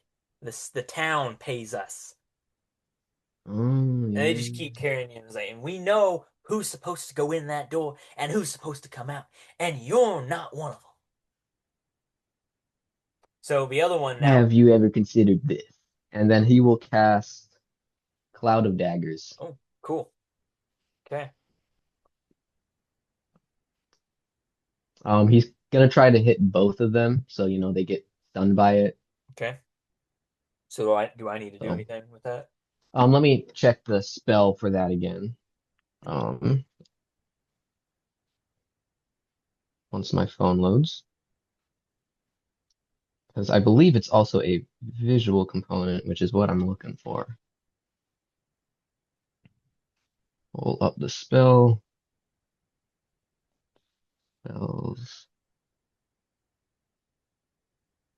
And, daggers. So a 5-foot cube trying to catch both of them of spinning daggers suddenly appears. Um, they take 4d4 damage. Nice. 4. Let me get my D4s out. I can also roll that since I am casting it. That's fine. Go ahead.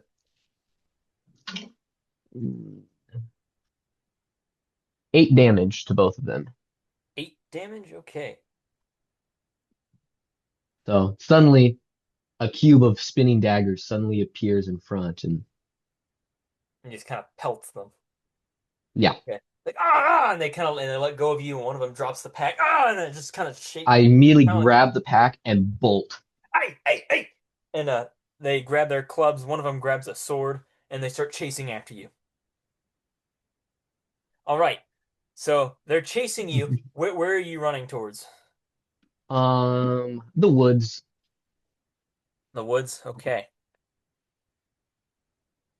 All right. So as you guys are running, we're gonna go back to the courtroom here. Archer Jack is still kind of mulling it over, and again, you get the impression that the justice system here is pathetically bad. um, so he's just sitting here, kind of like mulling it over.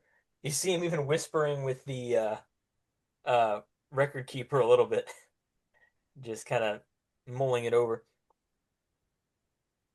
I believe I have come to a decision. Let me roll my dice to see what happens. Wonderful. I may have you may have a chance to get out of this. Oh, Uh, here we go. All right. I have made my decision for the court. Let the record show that I, Mayor Arcajack Wenzel of Bentwalk Port, have entered my decision for the case regarding the female lizard thing Gurth and Bentwalk Port. On the charges of adventuring, I cannot enter a verdict. That is to be decided by the Reconstructionist Union. The Reconstructionist Union, under the representative of Marshal Hurt Bridger and Deputy Colt Hagafast, have submitted Gurth under the care and under the authority of Bentwalk Port. So they have therefore resigned their authority in this matter. So we will not uh, consider the count of adventuring.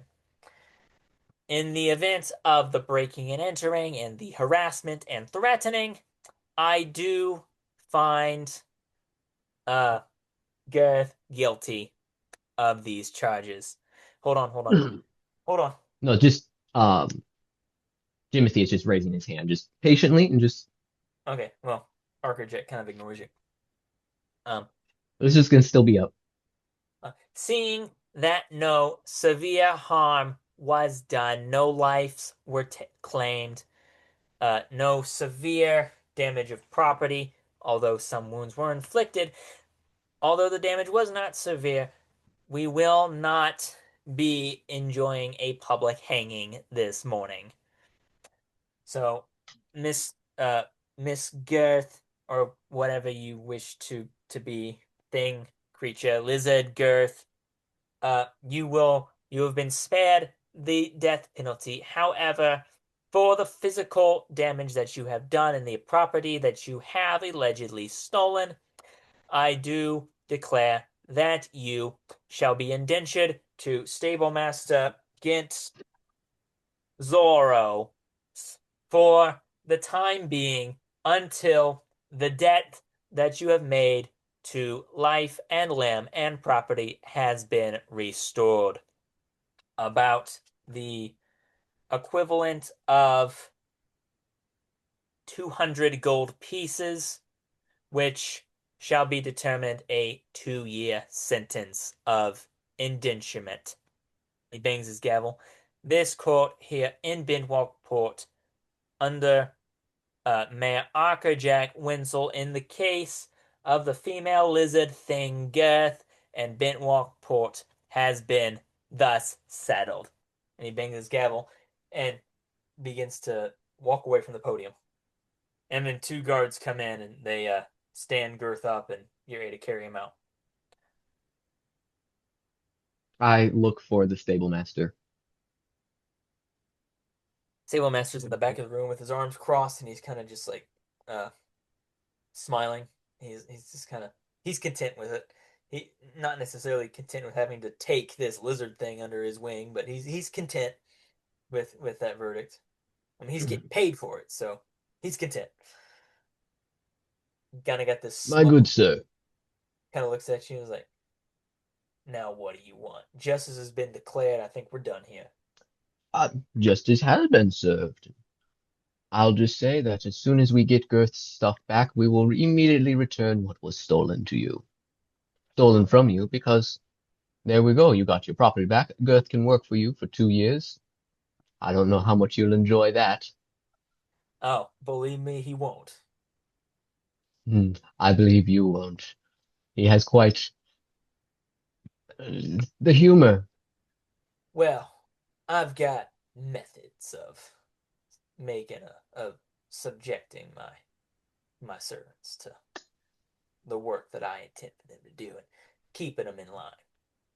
And I lean down and just whisper in his ear, like beating poor, defenseless, helpless girls. And then I walk off. He look, he looks over at you and he just kind of smiles as you walk away. Man, this stable master's turning into quite the villain, isn't he? This was just a throwaway NPC. All right. All right, why don't you say let's take about a 5-minute break and then we will reconvene here 6:52. Okay. Cool.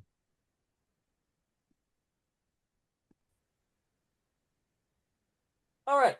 So after Aaron's brief little run-in with the stable master is standing there just watching them take Gurth away.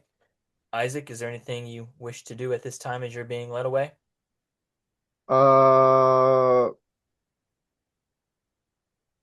I can't think of anything. Okay. All right, then we're gonna go back to Samos. So Samos is running through the woods and or running towards the woods with these two guys chasing him. At this point, two more guys have joined them and they're all chasing you. They've all got Do you clubs. want to roll initiative to see? Right now, we haven't. proper speed. Well, yeah, I guess that would come into play. Um, yeah, sure, we can go and roll initiative for speed sake. Combat is not officially taking place, Hmm. but yeah, What you, if they take a swing? yeah, yeah, yeah.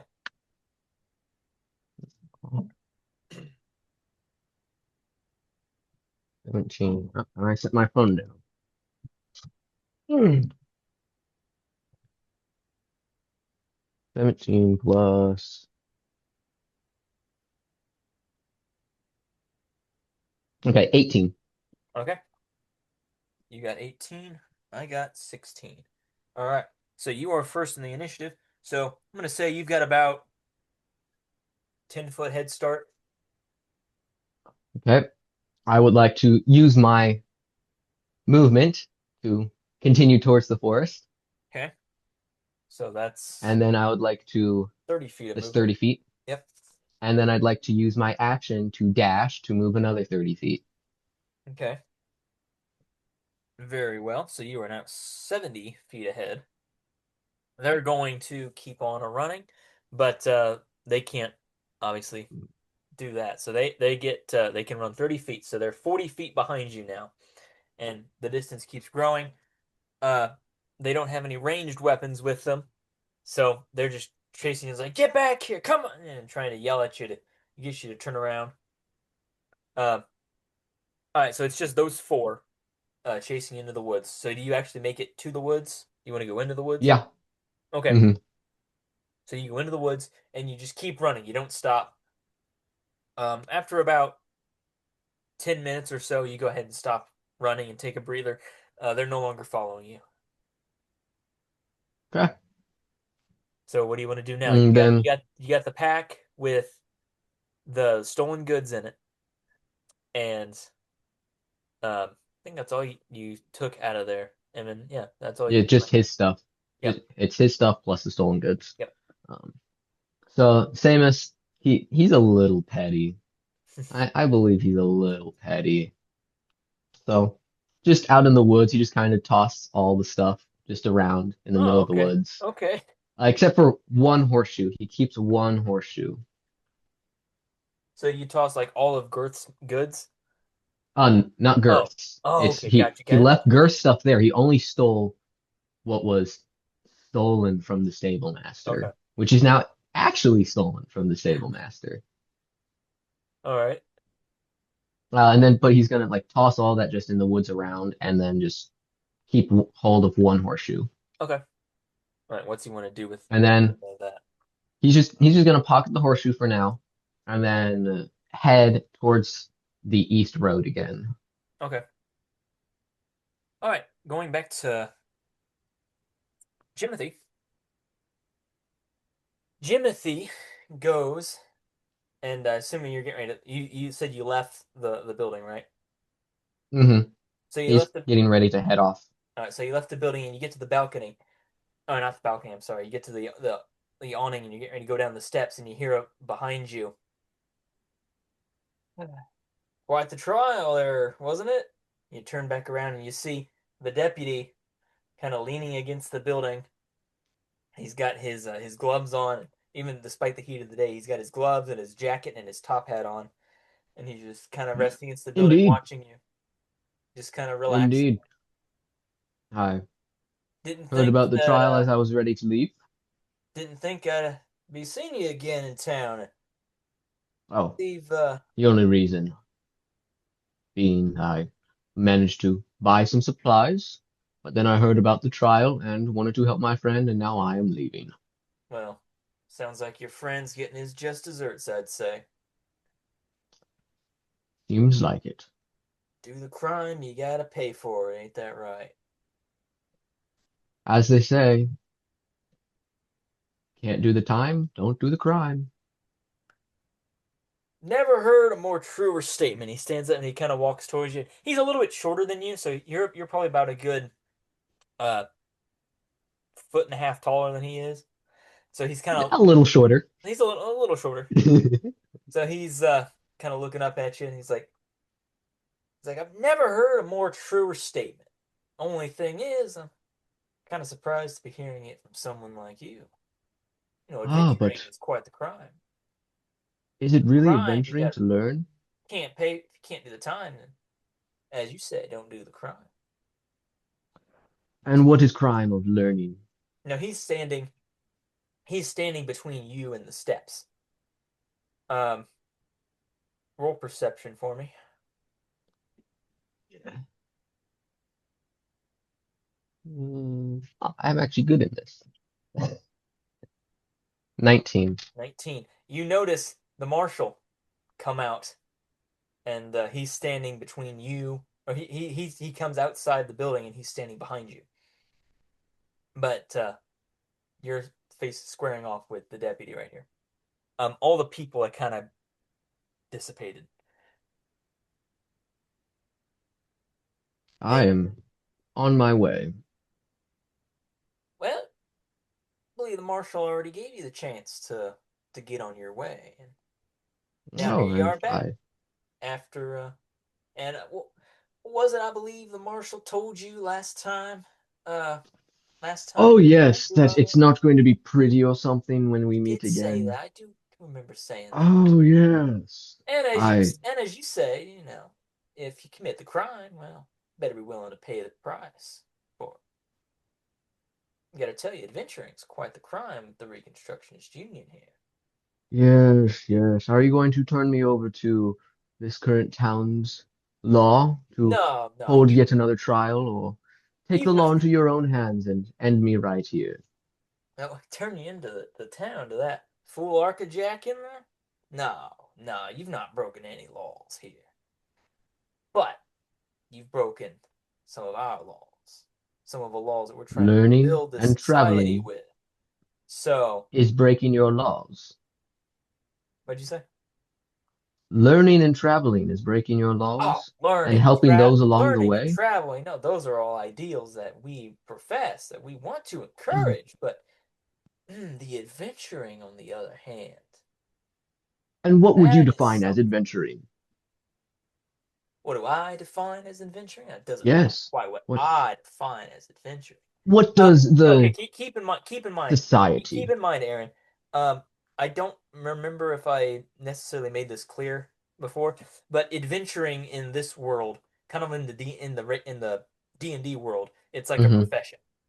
So adventuring is its own thing, just like in the classic D&D, where a group can say like they're adventurers, and like Yeah. it's a profession. Like everyone knows what that is. It's the same thing in this world. Hmm. Adventuring is a profession. And Have you two, you and Gurth would pretty much fit that description as being traditional adventurers. So that's traditional. what he's accusing you of. Yeah. Hmm. Yeah. Yeah. So adventuring is traveling the world, learning new things, and helping those along the way. That may be an oversimplification of adventuring, but That is what I plan on doing, and that is what I have done. the marshal comes up behind you and you can feel something round, Oh, cold push up against your back. Push hard up against your I back. It's like, I you needed need that scratch. to. Thank you. And the marshal behind you is like, got a mouth kind of like your friend in there, don't you? I'm gonna need you to I come. genuinely had an itch. I genuinely had an itch. Well, I'm happy to scratch it for you. Now, if you don't want me to scratch it a little harder, you better come with me. And where are we going? I'm gonna take you to back to my office. Gonna get you, get you out of here just fine. I gave you In a a warning. casket You chose to ignore that warning and stick around. Now you're gonna have to to pay buy that price. supplies and help a friend. Now he's not listening to you, so he just kind of pushes Very well. the And muzzle in. I, Go. I walk forward. All right, and I comply and walk the towards deputy's them. walking in front of you to make sure you don't try to take off or anything like that. All right, To their knowledge. so things seem to be getting a little out of hand for you guys. So Isaac, I I Yeah. might have a plan. they take you, they put you in a cell right now. Um, actually, how do I want to do this? Oh yeah, they put you in a cell. It's like We're gonna leave you in here for the night. Your master will come get you in the morning. Pog. They stop as they're walking and they turn back around and kind of look at you again and don't say anything, just keep on going. So they're sitting there. There's no one in the cell at this point. So you're by yourself in the cell. Um, you're just kind of waiting and you're waiting. A couple hours go by. You're just waiting. Nothing's really happening. It's about 6 o'clock in the morning at this point. No one's come down. You're getting a little hungry. Um, yeah, anything that you wish to do at this current point in time. Could I try and like escape, squeeze through the bars, or just like, find a way out? You can try different means of escaping, sure. We'll say you spend those few hours trying to escape. Um, excuse me. How do you want to try to escape? What's the layout of the cell? Is it just like complete iron bars all around me? Am I in like a little dungeon kind of thing? Kind of like a little dungeon. Okay. Can I try and like claw my way into another cell or like out of another cell? Um, I mean, you can try. What would I use for that? Well, let's see what you got. Um, hmm. Maybe just try to make a attack on the walls if you're Can I trying to try and kick the door down trying with to my... kick the door down. Okay, yeah, just make an attack on the door. Okay. How high would it have to be to get it off its hinges or like, for me to get out? Roll the dice and find out. All right. Unarmed strike.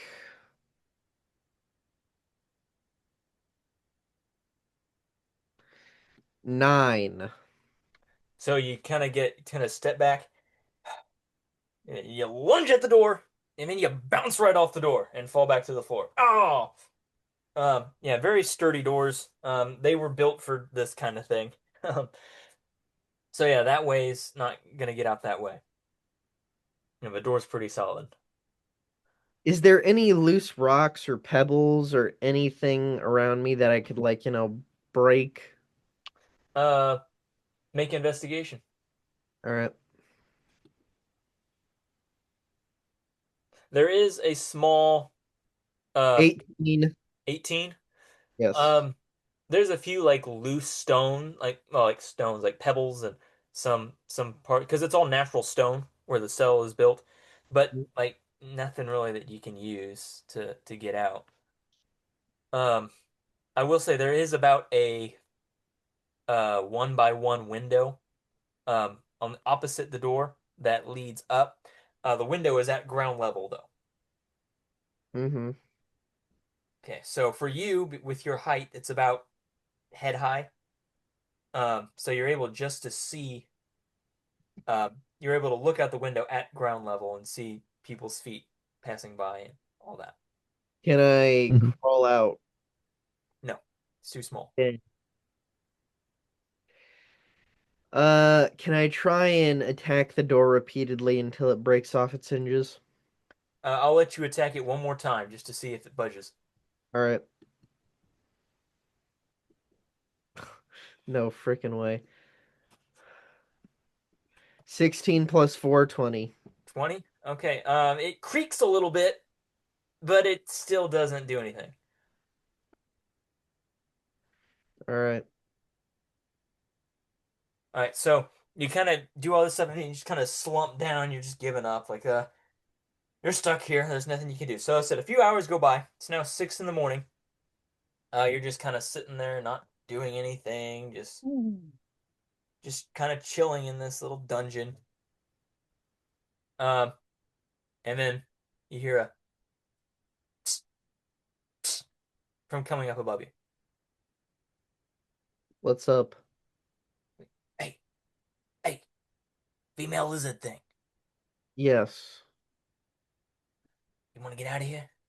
Yes. Well, I believe. Let me get that accent right. I believe.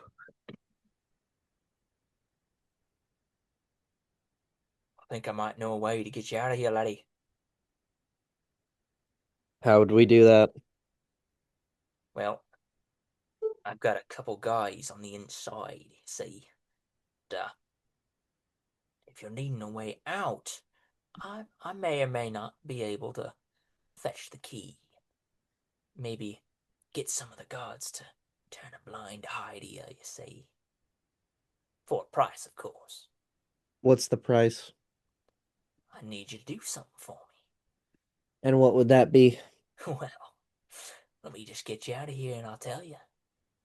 Or, no, you can leave you here to rot in this cell all night and then spend the next 2 years working for that fool of a blacksmith. Choice is yours.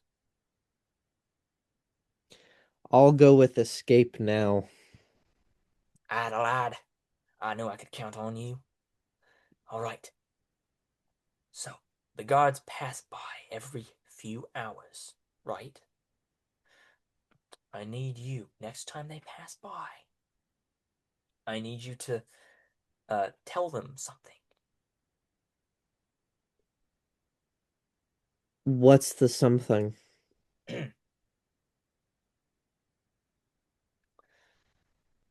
Peter Piper picked a peck of pickled apples. All right. You tell them this, and I'll help get you out of here. Okay. All right. So, you wait a few more minutes. I'm going to go back to Samos real quick here. Samos! What's going on? It's been 3 hours. You are muted. I can't hear you. He was waiting at the East Road. Okay. So But at this then point, 3 hours have passed. Jimothy hasn't shown up. So, what's so he is like, well, if they're not showing up, then I might as well go on my own way. Got one more thing I want to do. okay? He pulls out like some bit of parchment, um, writes something on it, and then kind of ties it up to the horseshoe, and Mhm. then finds his way like along because the blacksmith is near the edge of the forest, correct? Right. But it's on He'll the find his other way side. But there. it's on the other side of town from where the East Road is. Yeah. So he's just gonna go through the woods, kind of the long way around through the woods. Um, have the note tied to the horseshoe, and when he gets close to the blacksmith, kind of chuck it at the building. Try to get in front of the building, Okay. like inside, like if there's like a little fenced area, just Yeah. get it in there. So Lysan Gaster is actually in the pen outside, uh, polishing one of the horse's shoes, and she sees this horseshoe fall over the fence. So she goes and picks it up and reads it. What's it say? So first it says on the front side, just like for the blacksmith, Mm-hmm. Well, she and goes then back on and the she back gets that and side, reads it. and on the back side it says, I believe this is one of your quote unquote stolen goods that you quote unquote lost. And that's it. Okay. She And kind of then gasps and takes it and folds it up real tight and kind of tucks it into the ruffs of her skirt. Like you get kind of getting the impression like she doesn't want the blacksmith to see this because they don't know what he's gonna do if he sees it. So he kind of takes it, kind of looks around to see who threw it, takes the horseshoe, and rushes inside, and you don't see her come back out. and then Stamos will head off. Okay, just go along the east He road. hasn't yeah, he'll just head off to the East Road on his next adventure. Cool. All right. Farewell, Samos. All right. So Jimothy now is currently sitting tied in. Well, I wanted to do something as we were walking. Oh, um, okay, yeah, go ahead. So we'll back up a So couple hours. as we were walking towards, I'm guessing towards a separate building, correct? Mhm. How tall is this building? Like how many stories? Say about one story. Okay, so like 10 feet. Yeah. Okay, let's see how well this works. Okay.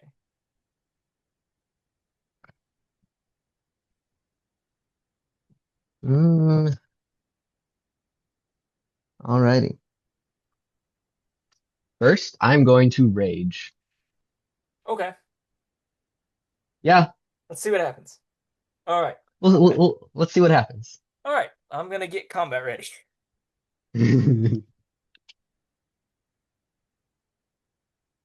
That is number two. So, as we are walking towards the building, when we're probably like, 10 feet Hmm. in front of the building, I activate my rage, and Okay, then my wild surge effect takes into place.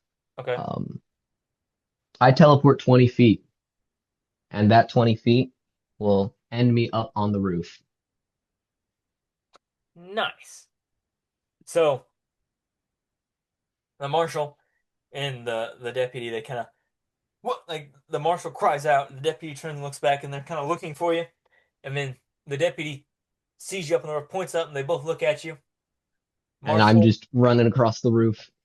so they can just barely see you. Marshal raises his gun and fires. He's gonna fire with disadvantage. Let me find his weapon here.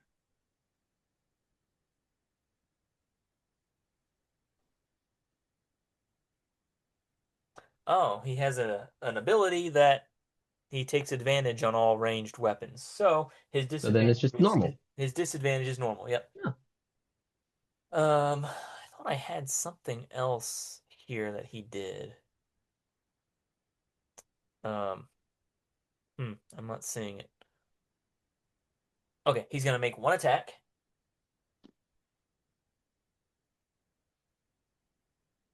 15 to hit. That misses. That misses. Okay, so he shoots. How much does it miss by? Two. Two. Okay, so very close. So it whizzes right past your ear, and this you can tell just by the sound. This is a huge bullet that he just fired at you.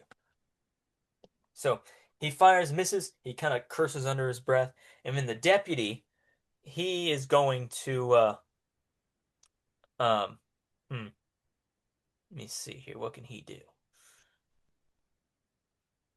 He's gonna try to run to the other side of the building towards the direction that you're running. All right. Uh, what are you gonna do now? That's basically what he's What's the trying to do. closest building to me? Basically, what he's trying to do. He's trying to cut you off before you can get Yeah. to the other side. Hmm. Closest building to you. Um, like what type of building is it, or how tall is it? Like, Yeah. How tall? okay. How I'm close? gonna say. Yeah, I want to see where this goes. So I'm gonna say it's just a little bit shorter. A little bit shorter. Yep. Um, so I, instead of going across the building on the other side of the building, jump to that building Okay. Make a dexterity check. and just kind of jump between. Actually, I'll just teleport to it because every bonus action I can Yeah. Yeah. teleport. So I'll just basically roof run and trying to be as sporadic as possible, like, running here, jumping there, teleporting there, kind of trying to lose track as easy as possible. Right. All right. Cool. So, um, I don't know what they're going to be doing as I run from building and teleport from building to I'm building. looking here, trying to see what I want to do.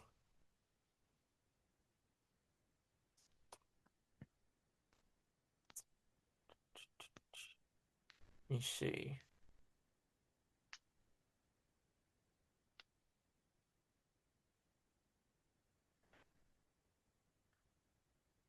Okay. So the marshal goes and just follows follows his deputy. He sees you make the jump because you're jumping to a nearby building. So he sees you make the jump. Hmm. So as you're jumping, he's going to shoot again. He does not have disadvantage, Okay. so he has advantage. Hmm. 17. That exactly hits. That exactly hits. Cool. So, gonna roll damage on that. And what type of damage is this? This is piercing. Okay. me get my dice. Oof. Take 19 damage. Halved. Halved. Okay, so that's um 9. yes, I believe so. All right, so take 9 damage. So that takes you from 35 to 26. 26. All right. So yeah, so he's using the same gun he was using to take out uh Gurth. Now I thought, Mm-hmm. hold on a second, I thought he had double attack, but I could be wrong. Um, okay, he does not. Thought one of these guys had double attack, but I'm not seeing it. All right, so he shoots you, and you kind of take it, and it throws your trajectory off course a little bit, but you're still able to land on the roof.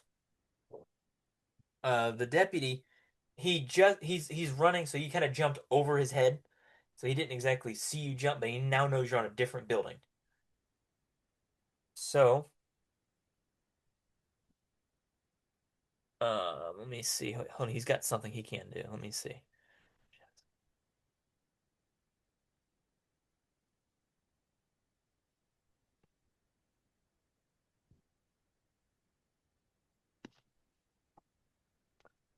Um, okay. All right. Um, what do you want to do now? We might as well go ahead and just Okay. roll. We might as well go ahead and roll initiative just to see Okay. where we're at. They're chasing you down. 19. Okay, you are first in the initiative order. All right, so your turn. You just got onto this other building, and they are chasing you down. Is there a 2-story building with windows nearby? Sure. Okay, so how close and You're gonna have to run how across high the are the roof of this windows? building. So I'm gonna say this building is about 15 feet in Okay, so across. So you run across, and I then you're gonna use jump through the window. um how high is the second story window from here? Let's make this a little bit challenging. I'm gonna say it's about 8 feet high from where you're at. So you'd have to For my jump bonus up action, 8 feet. Yeah. I will teleport into the window. Teleport into the window. Okay. Yep, So because that is does what is does the currently window active. glass shatter when you go through it? Um Basically it's like I basically kind of like run forward and then as I teleport my momentum continues, so I kind of crash through the window. Okay. So you crash through the window, so they know where you're at, and Hmm. so they both stop outside. The marshal. Well, you don't actually know what they're doing actually because you can't see them now. So I'm So gonna tell you once I'm in here, um is there another window in this room? in this room. No. I'm gonna say no. You are in what looks like just a storage room at this point. So you're not exactly sure what this building is. But this room hasn't been in use in a long time. There's a lot I of odds and ends and just If there's a door nearby, I'll go through the door. um yeah, it's on the other side of the room. So you'd have to spend the rest of your movement to get there. 15 feet. Yeah. Okay, so open the door, Yep. This door takes you immediately to a and flight of stairs that goes down.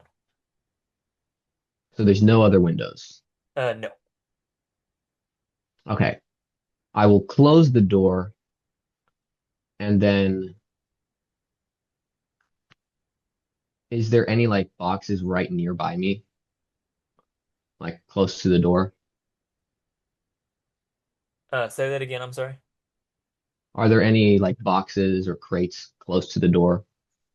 Yeah, there's a few. So I'll just begin dragging those in front of the door Okay. as my action. All right, so you're barricading yourself in basically. Hmm. Okay, cool. All right. Well, while that's taking place, um, all of a sudden, this black mass, this cloudy black mass, just engulfs you. And let me see if I get this correct. I want to make sure I'm doing this right. They're casting Pass Without a Trace. Okay, so that's on themselves. Yeah, it's on themselves, but it's got a 30. It's a for the It's a remaining 30-foot creatures range you for choose within 30 feet creatures of you has a plus will 10 get, AC. so they don't choose me, I'm guessing. Right, so they're choosing each other, but you won't be able to see them. Or at least unless I beat their stealth with my perception or something. Um, It's I'll just read it's what you it is. add It says to a the veil of shadows and silence radiates from you, masking you and your companions from detection. For the duration, each creature you choose within 30 feet of you has a plus 10 bonus on Mhm. dexterity checks and can't be tracked except by a magical means. A creature that receives this bonus leaves behind no tracks and other traces of its passage. So they're basically invisible. Yeah, so Okay. what that spell does is adds a bonus to your stealth when you roll stealth. Technically, you can still be seen in it if the person looking for you rolls high enough perception to beat your stealth. Okay, yeah, that makes sense. All right. Well, So it's just like I'm adding a bonus. yep. Well, the deputy is going to cast Pass Without a Trace, and they are both going to roll stealth. Let me write their stealth here.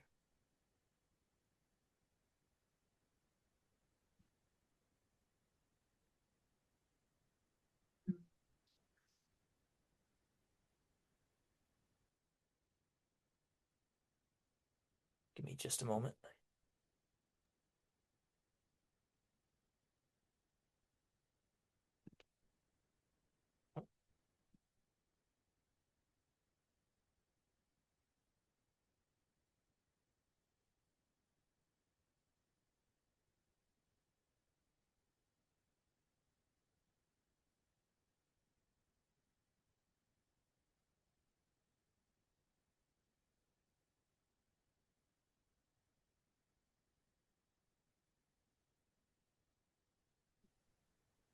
All right, they are now in stealth. So go ahead if you want to roll perception. Well, I don't currently see them because they're still outside by the other building Right. and I'm inside Okay. a Okay. building. Fair enough. Fair enough. So, All right. While that's going on, we're gonna go back to you, Isaac. All right. So you're sitting in the prison, in the dungeon, and you've been told what to say when the guard comes by. So the guard starts. So you hear the footsteps falling, and the guard uh, closes in on your door.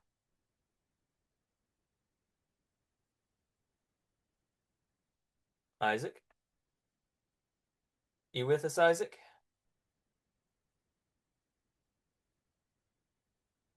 I don't think he is. Isaac, are you there?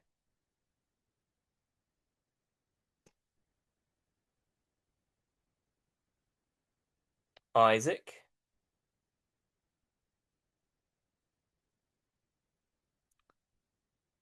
All right. Well, he is absent at the Sorry, I moment. had to go to the bathroom. Oh, I'm there back. he is. Hey. All right. Yes. So we're back with you. So Okay. you've been told what to say to the guard when he comes by. Uh-huh. You can hear the guard's steps, and it's getting closer to your door. So what do you do? I say Peter Piper picked a patch of pickled apples. The footsteps stop. The guard's face comes into into view. What did you say? Peter Piper picked a patch of pickled apples? He just starts laughing. It's like Peter Piper picked a patch of pickled apples. What? Say that again. Peter Piper picked a patch of pickled apples. Hey, Joe, come over here. Come over here. And you see another face come in the window. Say it again. Say it again. Peter Piper picked a patch of pickled apples. And then all of them, both the guys start laughing. It's like, you sure are a funny one, uh, lizard thing. And like, you got any more? You got any more for us? Uh, Peter Piper picked a patch of pickled apples. They just keep laughing, and then finally they're just like, we'll come back for more," and they walk off. And then you hear the voice in the window kind of just start snickering. That was a good one, wasn't it, lad? Yep, it was. Ah, never gets old. All right. Well, now let me tell you what you really need to do. Oh, that was good. All right. What I need you to do, I need you to remain quiet now for the next 5 minutes or so. Give my boys enough time to get down into this dungeon and just stay out of their way, and we'll get the door open for you. Sound good? Yes. Peter Piper picked a batch of pickled apples, and he kind of saunters off. So you hear the guards still laughing as they're walking, and you wait a few minutes, and then all of a sudden you hear, "Hey, you can't be down here!" Ah! And you hear a scuffle, and there's sword, and you hear steel clashing, and you hear some muffled cries, and then silence. And then you hear keys jangling, and then the cell door pulls open. You see three men, very swashbuckling looking group, standing there. One of them's got a bandana on his head. The other one's got uh, a long brown beard, pretty scruffy and scraggly looking. And the other one just got an ugly looking face, just not at all pleasant. Got a crooked nose and a scar on one side. Pretty sure one eye is bigger than the other. Anyway, they come in. It's like they look at you. Well, coming or what? Yep. And I ran out with them. You run out with them. And all right, cool. Um, so you guys are running out of the building. Anything currently that you want to do right now, Isaac? Or that you want to say? That you want to? No, not really. No. Okay. All right. So, um, one of the pirate, the one with the beard says, "All right, we need to be quiet. We need to get past these other guards. They make their rotation every couple minutes. Yeah. Go ahead and roll stealth, Isaac."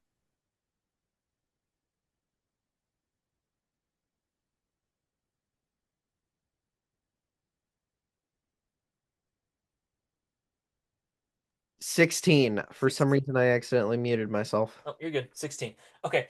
So, the ugly looking individual says, he kind of points out and is like, "So, the guards are gonna come down that hall right there in front of us.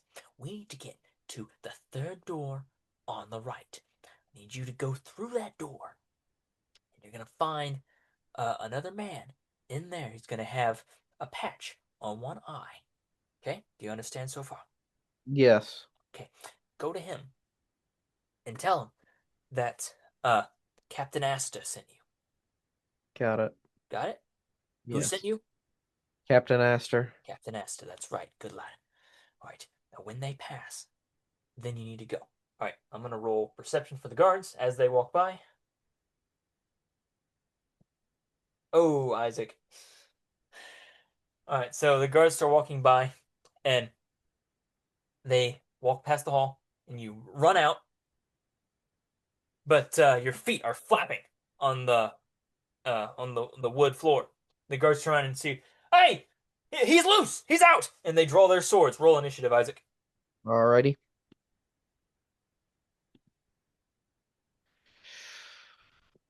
15. 15. Okay. They are first in the initiative order. Do I have any of my stuff, or am I just bare fist? Um, oh, yeah, that's a good point. You are without any weapons. Yeah, yeah, it's gonna be all no weapons for you, unless you can pick one up and find one. Good old pair of meat mittens. All right. So you got two of these guards. Give me a second. Let me get their stat blocks pulled up here.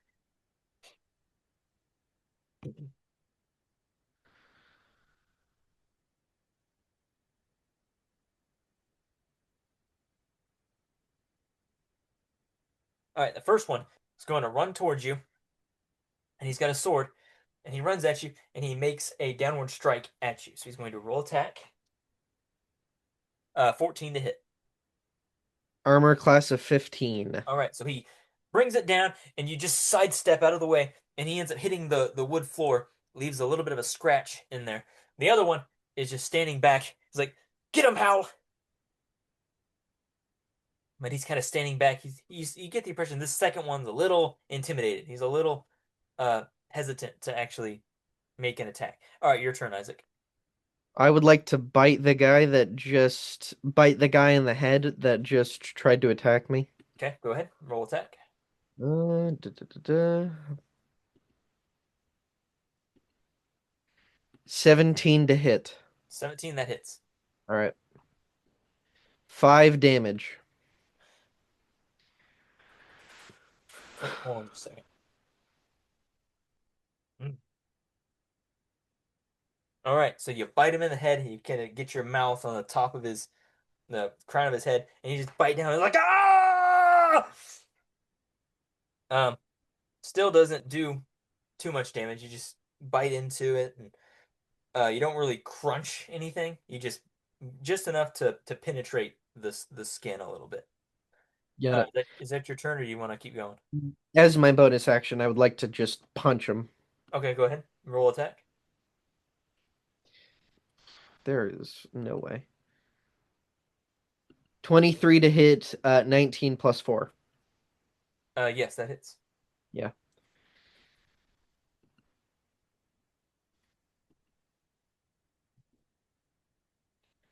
And 5 bludgeoning damage. By bludgeoning. So you get the crown of his head in your mouth, and then you just take your fist under and punch him right in the face, and which sends uh the teeth on the top of his head deeper into the skin and causes even more excruciating pain for the poor fellow.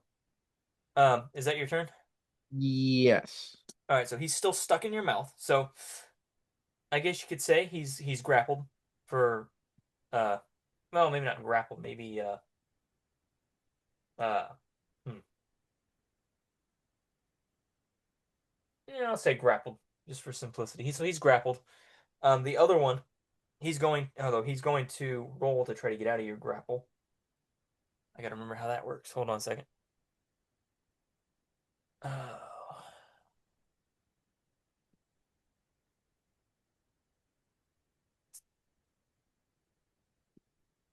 need just a moment here.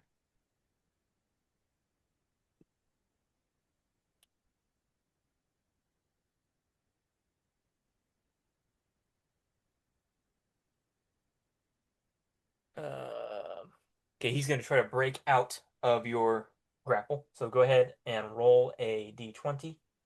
Got it. For what? He's trying to break out of your grapple. No, I meant like what modifier, if Oh, any. let's go ahead and do strength. 11. 11. Okay, so he's still grappled, but he's going to take his sword and try to just blindly slash at your lower half. So he's going to attack. That's a miss. All right.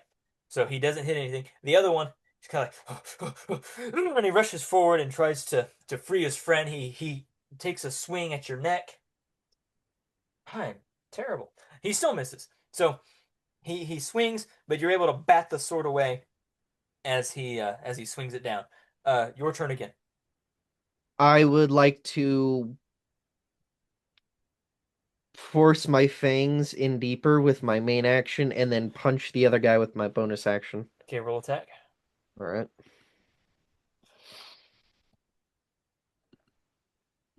15 for the bite.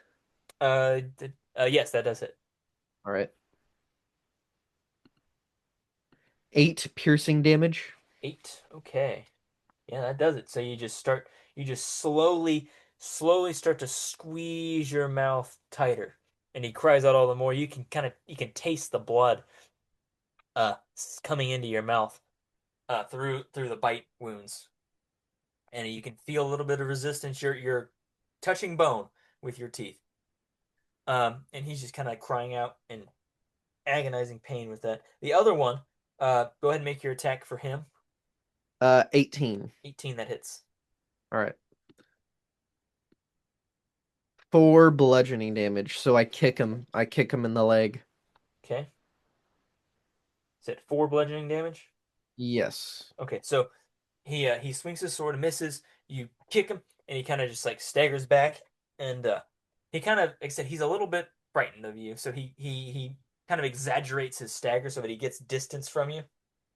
Um, all right, it is now their turn. The other one is going to again try to break out of the grapple. Roll a d20, strength. Got it. 9. Not okay. He's able to break out. So he with one hand puts it on, kind of ring gets down to where he can kind of push up uh on the underside of your mouth, and he wrenches himself free, and this blood and hair comes dripping down off your teeth as he pulls away, and he's just like it's so much pain that he's not even gonna bother with an attack. He's just dropped his weapon. He's holding his hands on his head, just crying out. The other one is at this point gonna be like, and it's just scared. He's gonna tell the other one to like he needs to start going, needs to leave. So he's kind of just gonna start backing away, getting ready to run off. All right, so that's their turn. All right. I would like to pick up the guy who dropped his his sword, and then I would like to proceed to attack twice. Wait, what kind of sword is it? Is it a short sword? Yeah, just a short sword. Okay, good. I would like to use my main attack to stab the guy that's about to run away and then stab him again. All right, the So guy that's stab kind of him. about to run away, he's about 10 feet from you, so you're gonna Okay. have to make a movement to get to him. Then I would like to use 10 feet of my movement to Okay. stab him twice. All right, go ahead, make attack. All right.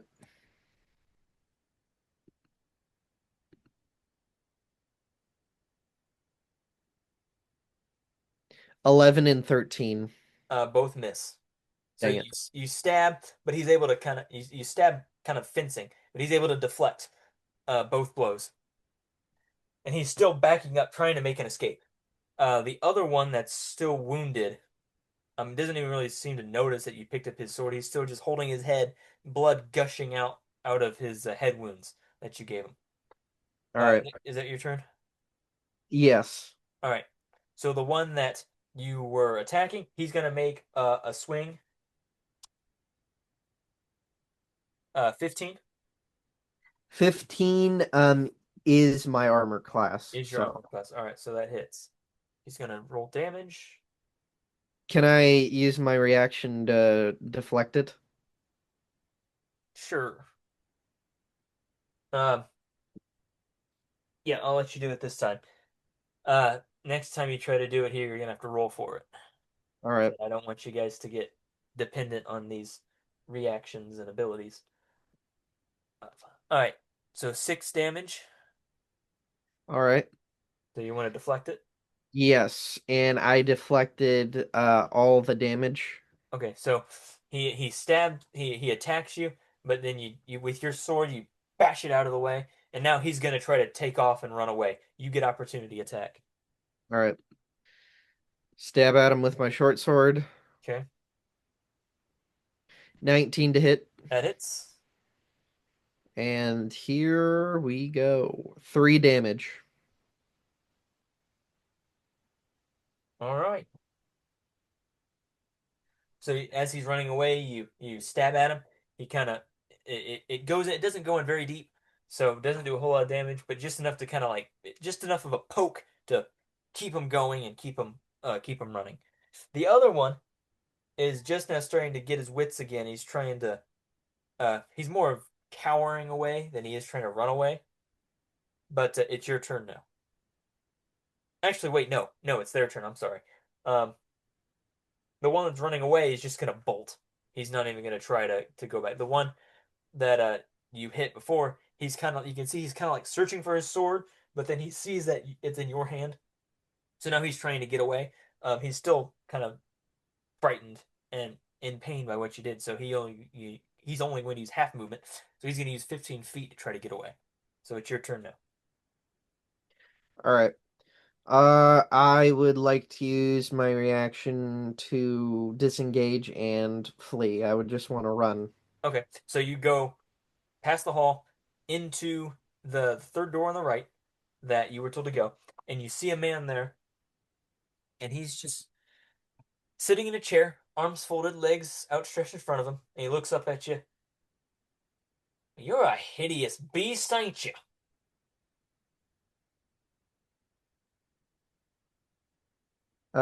Captain McElroy sent me. Captain who? I'm blanking on what the guy said. Captain Astor. Captain Astor sent me. He did, he did he?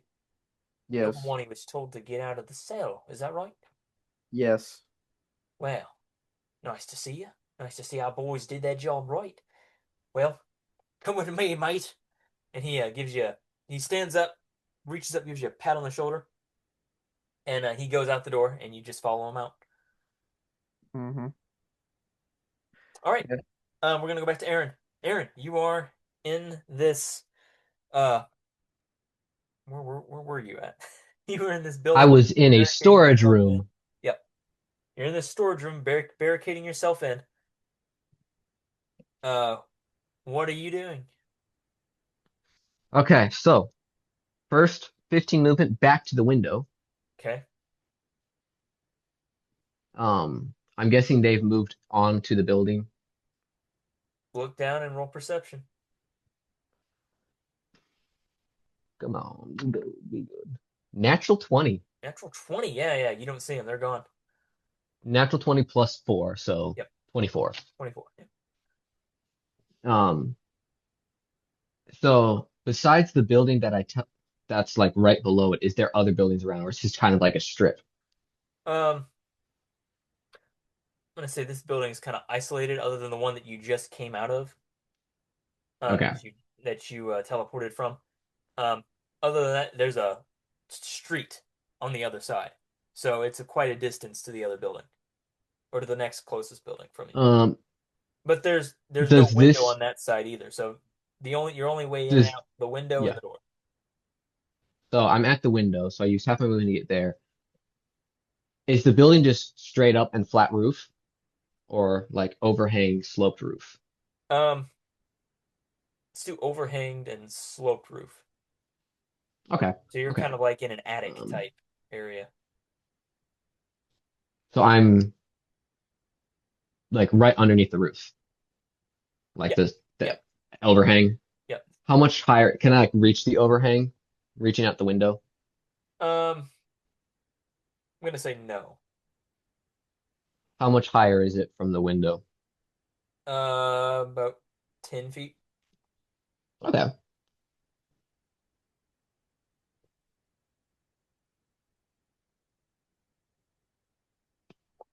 I will use my bonus action for the teleport, looking out of the window and up 20 feet, so basically 10 feet above the roof Mm-hmm. to land on the roof. To land on the roof? Yeah. To like Okay. poke my head out, Yeah. look past the overhang, and then just teleport 20 feet up over the roof so then I'll fall 10 feet onto the roof. Okay. All right, so you do that. Let's see. How do I want to do this? Um, hmm. And then I'm gonna use the last 15 movement to get into like kind of the center of the roof, just Okay. kind of stepping on the shingles and stuff. All right. So you do that, and then give me a second here. I want to figure out what I want to do. I want to make this challenging, but I don't want to kill you at the same time.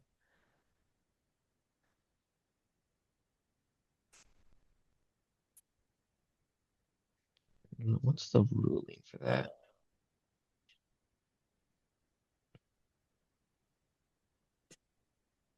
hmm.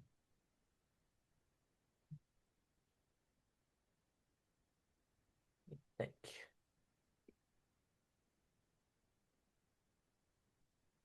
Okay. On the roof, you see the marshal. He was able to double around and get up there. I need you to make a How? concentration. I need what? How did he get on the roof? Hey, who knows? Who If the knows? building is several stories tall and there's one entrance into it, Who I'm knows? just seems mighty suspicious. Tell you what. Tell you what. We'll do this instead. If you're not inclined to that, we'll do this. You get on the roof, and from the building across the street, you see the deputy.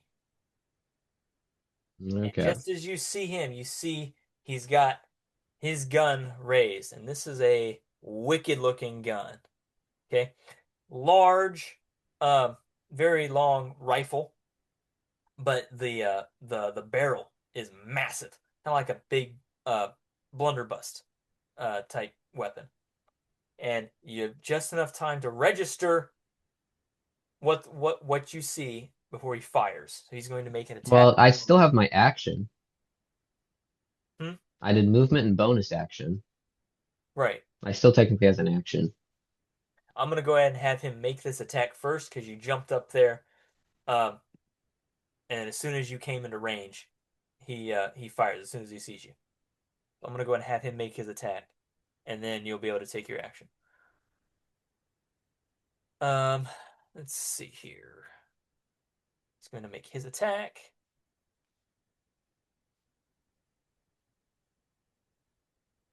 12 to hit.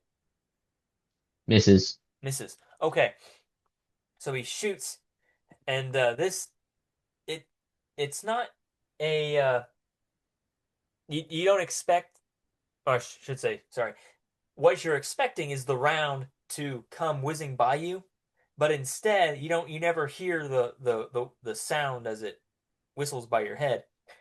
You hear more of a whoosh as multiple objects pass by you. Looks like his aim was a little off and they all passed to your right. But whatever he's shooting had multiple projectiles in it. Okay, go ahead. Okay. So he's on the other building across the street. Yes. How wide is the road to that street? 10 feet. 10 feet. Yeah. Using my action for movement, I am running, jumping. Mm-hmm. So how wide is this roof? Like I'm currently in the center of the roof. Um, Total width of the roof, yeah, it's about the same as the room that you were in. So what did I say? Like 15 feet? 15 feet. Yeah. Okay. So I have about 10 feet of space before the edge of the roof. Mm-hmm. Um, I will jump towards the deputy, Okay. like run, jump at him and try to land on him. Okay. Um, make a dexterity check So for. I have the rules for the long jump. Oh, okay. A long jump, when you make a long jump, you cover a number of feet equal to your strength score if you move at least 10 feet on foot immediately before the jump. Yeah. That's why I had the 10 feet there running. Um, if I have to jump over something like a hedge, or it's like the height distance, the height relation between the two objects I'm jumping from, if I'm jumping from the lower to the higher, you can have a DC 10 strength athletics checks, or but if it's, equal footing or I'm jumping lower, then I automatically hit the jump. Okay. All right. Yeah, it's about equal. So, It's about equal footing. okay, so then I will just run, jump, and just kind of go for a big hug tackle on top of him Okay. as I land. I will have you go make the dexterity check to actually try to tackle him. Okay, You can make the yeah. jump, but try to tackle. What do I need to or do I need to contest anything with that? I don't think Would so. it be dexterity or more of a strength to try and tackle him? I'm gonna say dexterity. Okay. Just basic straight dex check. Yeah. I'm going to use my one guarantee success. All right. So you use your blessing to guarantee that roll. So you land into him, you crash into him, and you land on top of him. You guys roll for a little bit, as you do that, and then you end up on top of him. All right. Was the gun knocked out of his hands as a, Um. hang on, how heavy am I? As a 250 pound chunk of orc landed on top of him. Yes, it was knocked out of his hand. Okay. Hello. He kind of like lets out a grunt as you crash into him and as you roll over. All right. Um. So he is going to, let's see, try to get out from under you. So that's um what, dexterity? Strength be strength. Yeah. Or whatever he chooses against my strength, if I'm Okay. to kind of get out of any sort of grapple Use situation is dexterity against your strength. okay. Okay. We got a 12. 23. I got a 12. So he doesn't get out from under you, so he's still pinned. So there's not really much he can do. Um, yeah, there's nothing really he can do. Okay. Is that his turn? Yep. Okay, is it my turn now? Yeah, go ahead. How close is his gun? About 5 feet behind you. I look down at him and just be like, may I leave? I won't harm you any further. I just want to leave. He just spits in your face. Oh, very well. I stand up, grab the gun behind me. So as you stand up, he reaches down and pulls out a whip, and he takes it. So it's Mm, quit. He takes it and he throws it out to the. Oop, uh-oh. Throws it out to the side, and it snaps open with a loud crack. very interesting. What is the gun made of? What's it made of? Just like regular gun Yeah, material. Steel, a little bit of wood. I'd like to bend it in half. Make a strength check. Okay, that is that plus. So I'm still enraged. Advantage. Yeah, let's see advantage, and that is a 22. 22. Okay, so yeah, you bend it backwards. And okay, yeah, that's what you do. Let's not have any of this. All right, You can see and then I will. he kind of Yeah, pales a little bit, seeing what you're doing, destroying his weapons and everything. I'll just kind of toss it behind me, and then um. So we're kind of more on the back side of this building now, Um, what do you seeing mean the as we kind backside? of rolled. What do you mean? So Oh he was yeah, on yeah, top of a building, yeah, and we kind of rolled. yep. Um, I'll just walk to the edge of the building with my Okay. last, 25 movement and just Hmm. jump off, just step off. You just fall to the ground. Yep. All right, you fall to the ground, and as soon as you do, um, you see that the marshal is right there. He Oh. looks at, so you jump down about probably 12 feet from where he's standing, and he looks at you. He's like, surprise! And then he takes. And then I will use my bonus action Oh, because I still have yet to use that. well, can I interject real quick because he's caught you by surprise? Okay. He takes his Yes. fist. He reaches up, smashes his fist into the ground, and casts Thunder Wave. Okay. Do I have to Um, make a save for that? Let me see here. Let me get the rules for Thunder Wave. Yes, make a Constitution saving throw. Oh, I'm good at those. Trying to remember what his spell modifier is. Hold on. I don't think I have it written down actually here. Um, Spell modifier, that's usually is it wisdom or charisma? It is 8 plus your spellcasting modifier. So if he has wisdom as his spellcasting, it'd be 8 plus whatever that modifier is. Well, when I created Um, his character sheet, it didn't give him a spellcasting modifier. well, then, so you do that plus your proficiency bonus, I believe, Proficiency bonus. right? Okay. Uh, Am I correct? Hang on, let me just check as well, because I always draw a blank of whether you add your proficiency bonus or not. hmm. Well, no, I'm trying to find that. I can pull up something.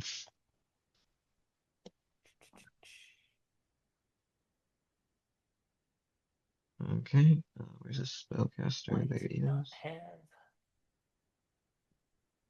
Surely he's got a Three. spellcasting modifier somewhere here.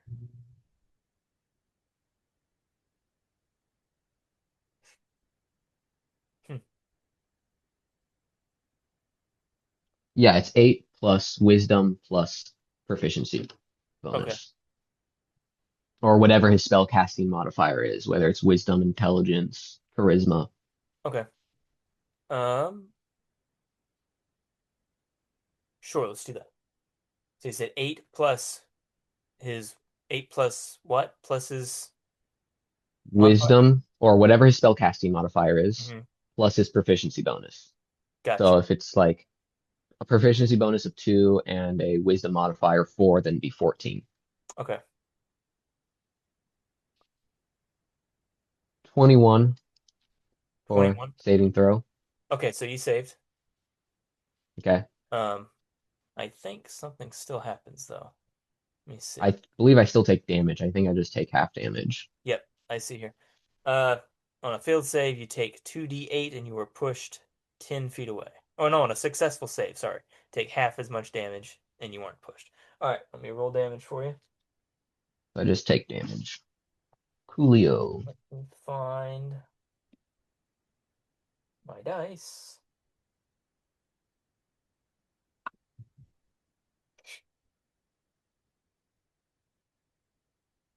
You take 1 damage. This is a Cool. terrible roll. 25. That means you rolled 2 ones? I did roll 2 1s, yeah. It's pretty bad. Yeah. All right, so you take, and so he does that really cool fist slam on the ground, and it's just like a breeze that comes through. And he's like, oh, okay. Well, that was cool. And he looks up at you and he's like, and he's got this like look like gonna be a little bit tougher than the lizard. And then I will teleport Okay, back into the air on the roof on like the other side. So kind of just go to the next roof, not the one that the deputy's on, okay. but So a the one next one opposite over. the deputy. All right, Hmm. cool. Bye. All right. So the deputy can't really do much, so he's just kind of watching you, and you can see he's starting to coil up his whip. And the marshal, however, is not quite done. So he's still uh pulls out his gun and he tries to get into the view to get a shot at you. Okay. And my turn again. Yeah, your turn. I'll just keep going the opposite direction as the deputy and marshal. All right, you get away. You escapes. There's really Cool. not much they can do. You got away from them. All right, good chase. I Good chase. I did get rid of their gun, at least for Well, now. with a few unlucky rolls on my part, yeah, Well, you did. you had me do some strength stuff, which while I was raging, I get advantage on all strength. Yeah, it's true. Oh well. Yeah, for some reason, this NPC creator doesn't give me spellcasting modifiers or proficiency bonus, even for spellcasters. What do you use? Um, Let me look. It's called Game Master 5 is what it's is the name of Hmm. the app. I might have to I've go just add some in. the one that I like the most that gives like everything. It's called the 5e companion app Oh yeah. Yeah, I'll have to look at that. because they got a lot, Yeah, I mean this one's really especially their newer great one. characters, but it does leave out a few things. The newer one is really nice because it's Oh. RPG companion app, and you can Oh make yeah. your own homebrew and add it on. Oh, okay. Yeah, I might have to look into that. All right. What do you guys say we go ahead and call it there for the evening? And then we'll pick up with Aaron, who has just escaped from the marshals, and Isaac, who has just been rescued by some individuals he doesn't know who they are. Sound good, Sounds good. Isaac? Sounds good. All right. Well, thank you all for coming back. It's been said about a month since our last session, so really good to see everybody again. Really good to get back into things. So we will see you all in 2 weeks, which is when is the next session? 2 weeks from now will be The 16th. May 16th. Yeah. All right. Looking forward to it, everybody.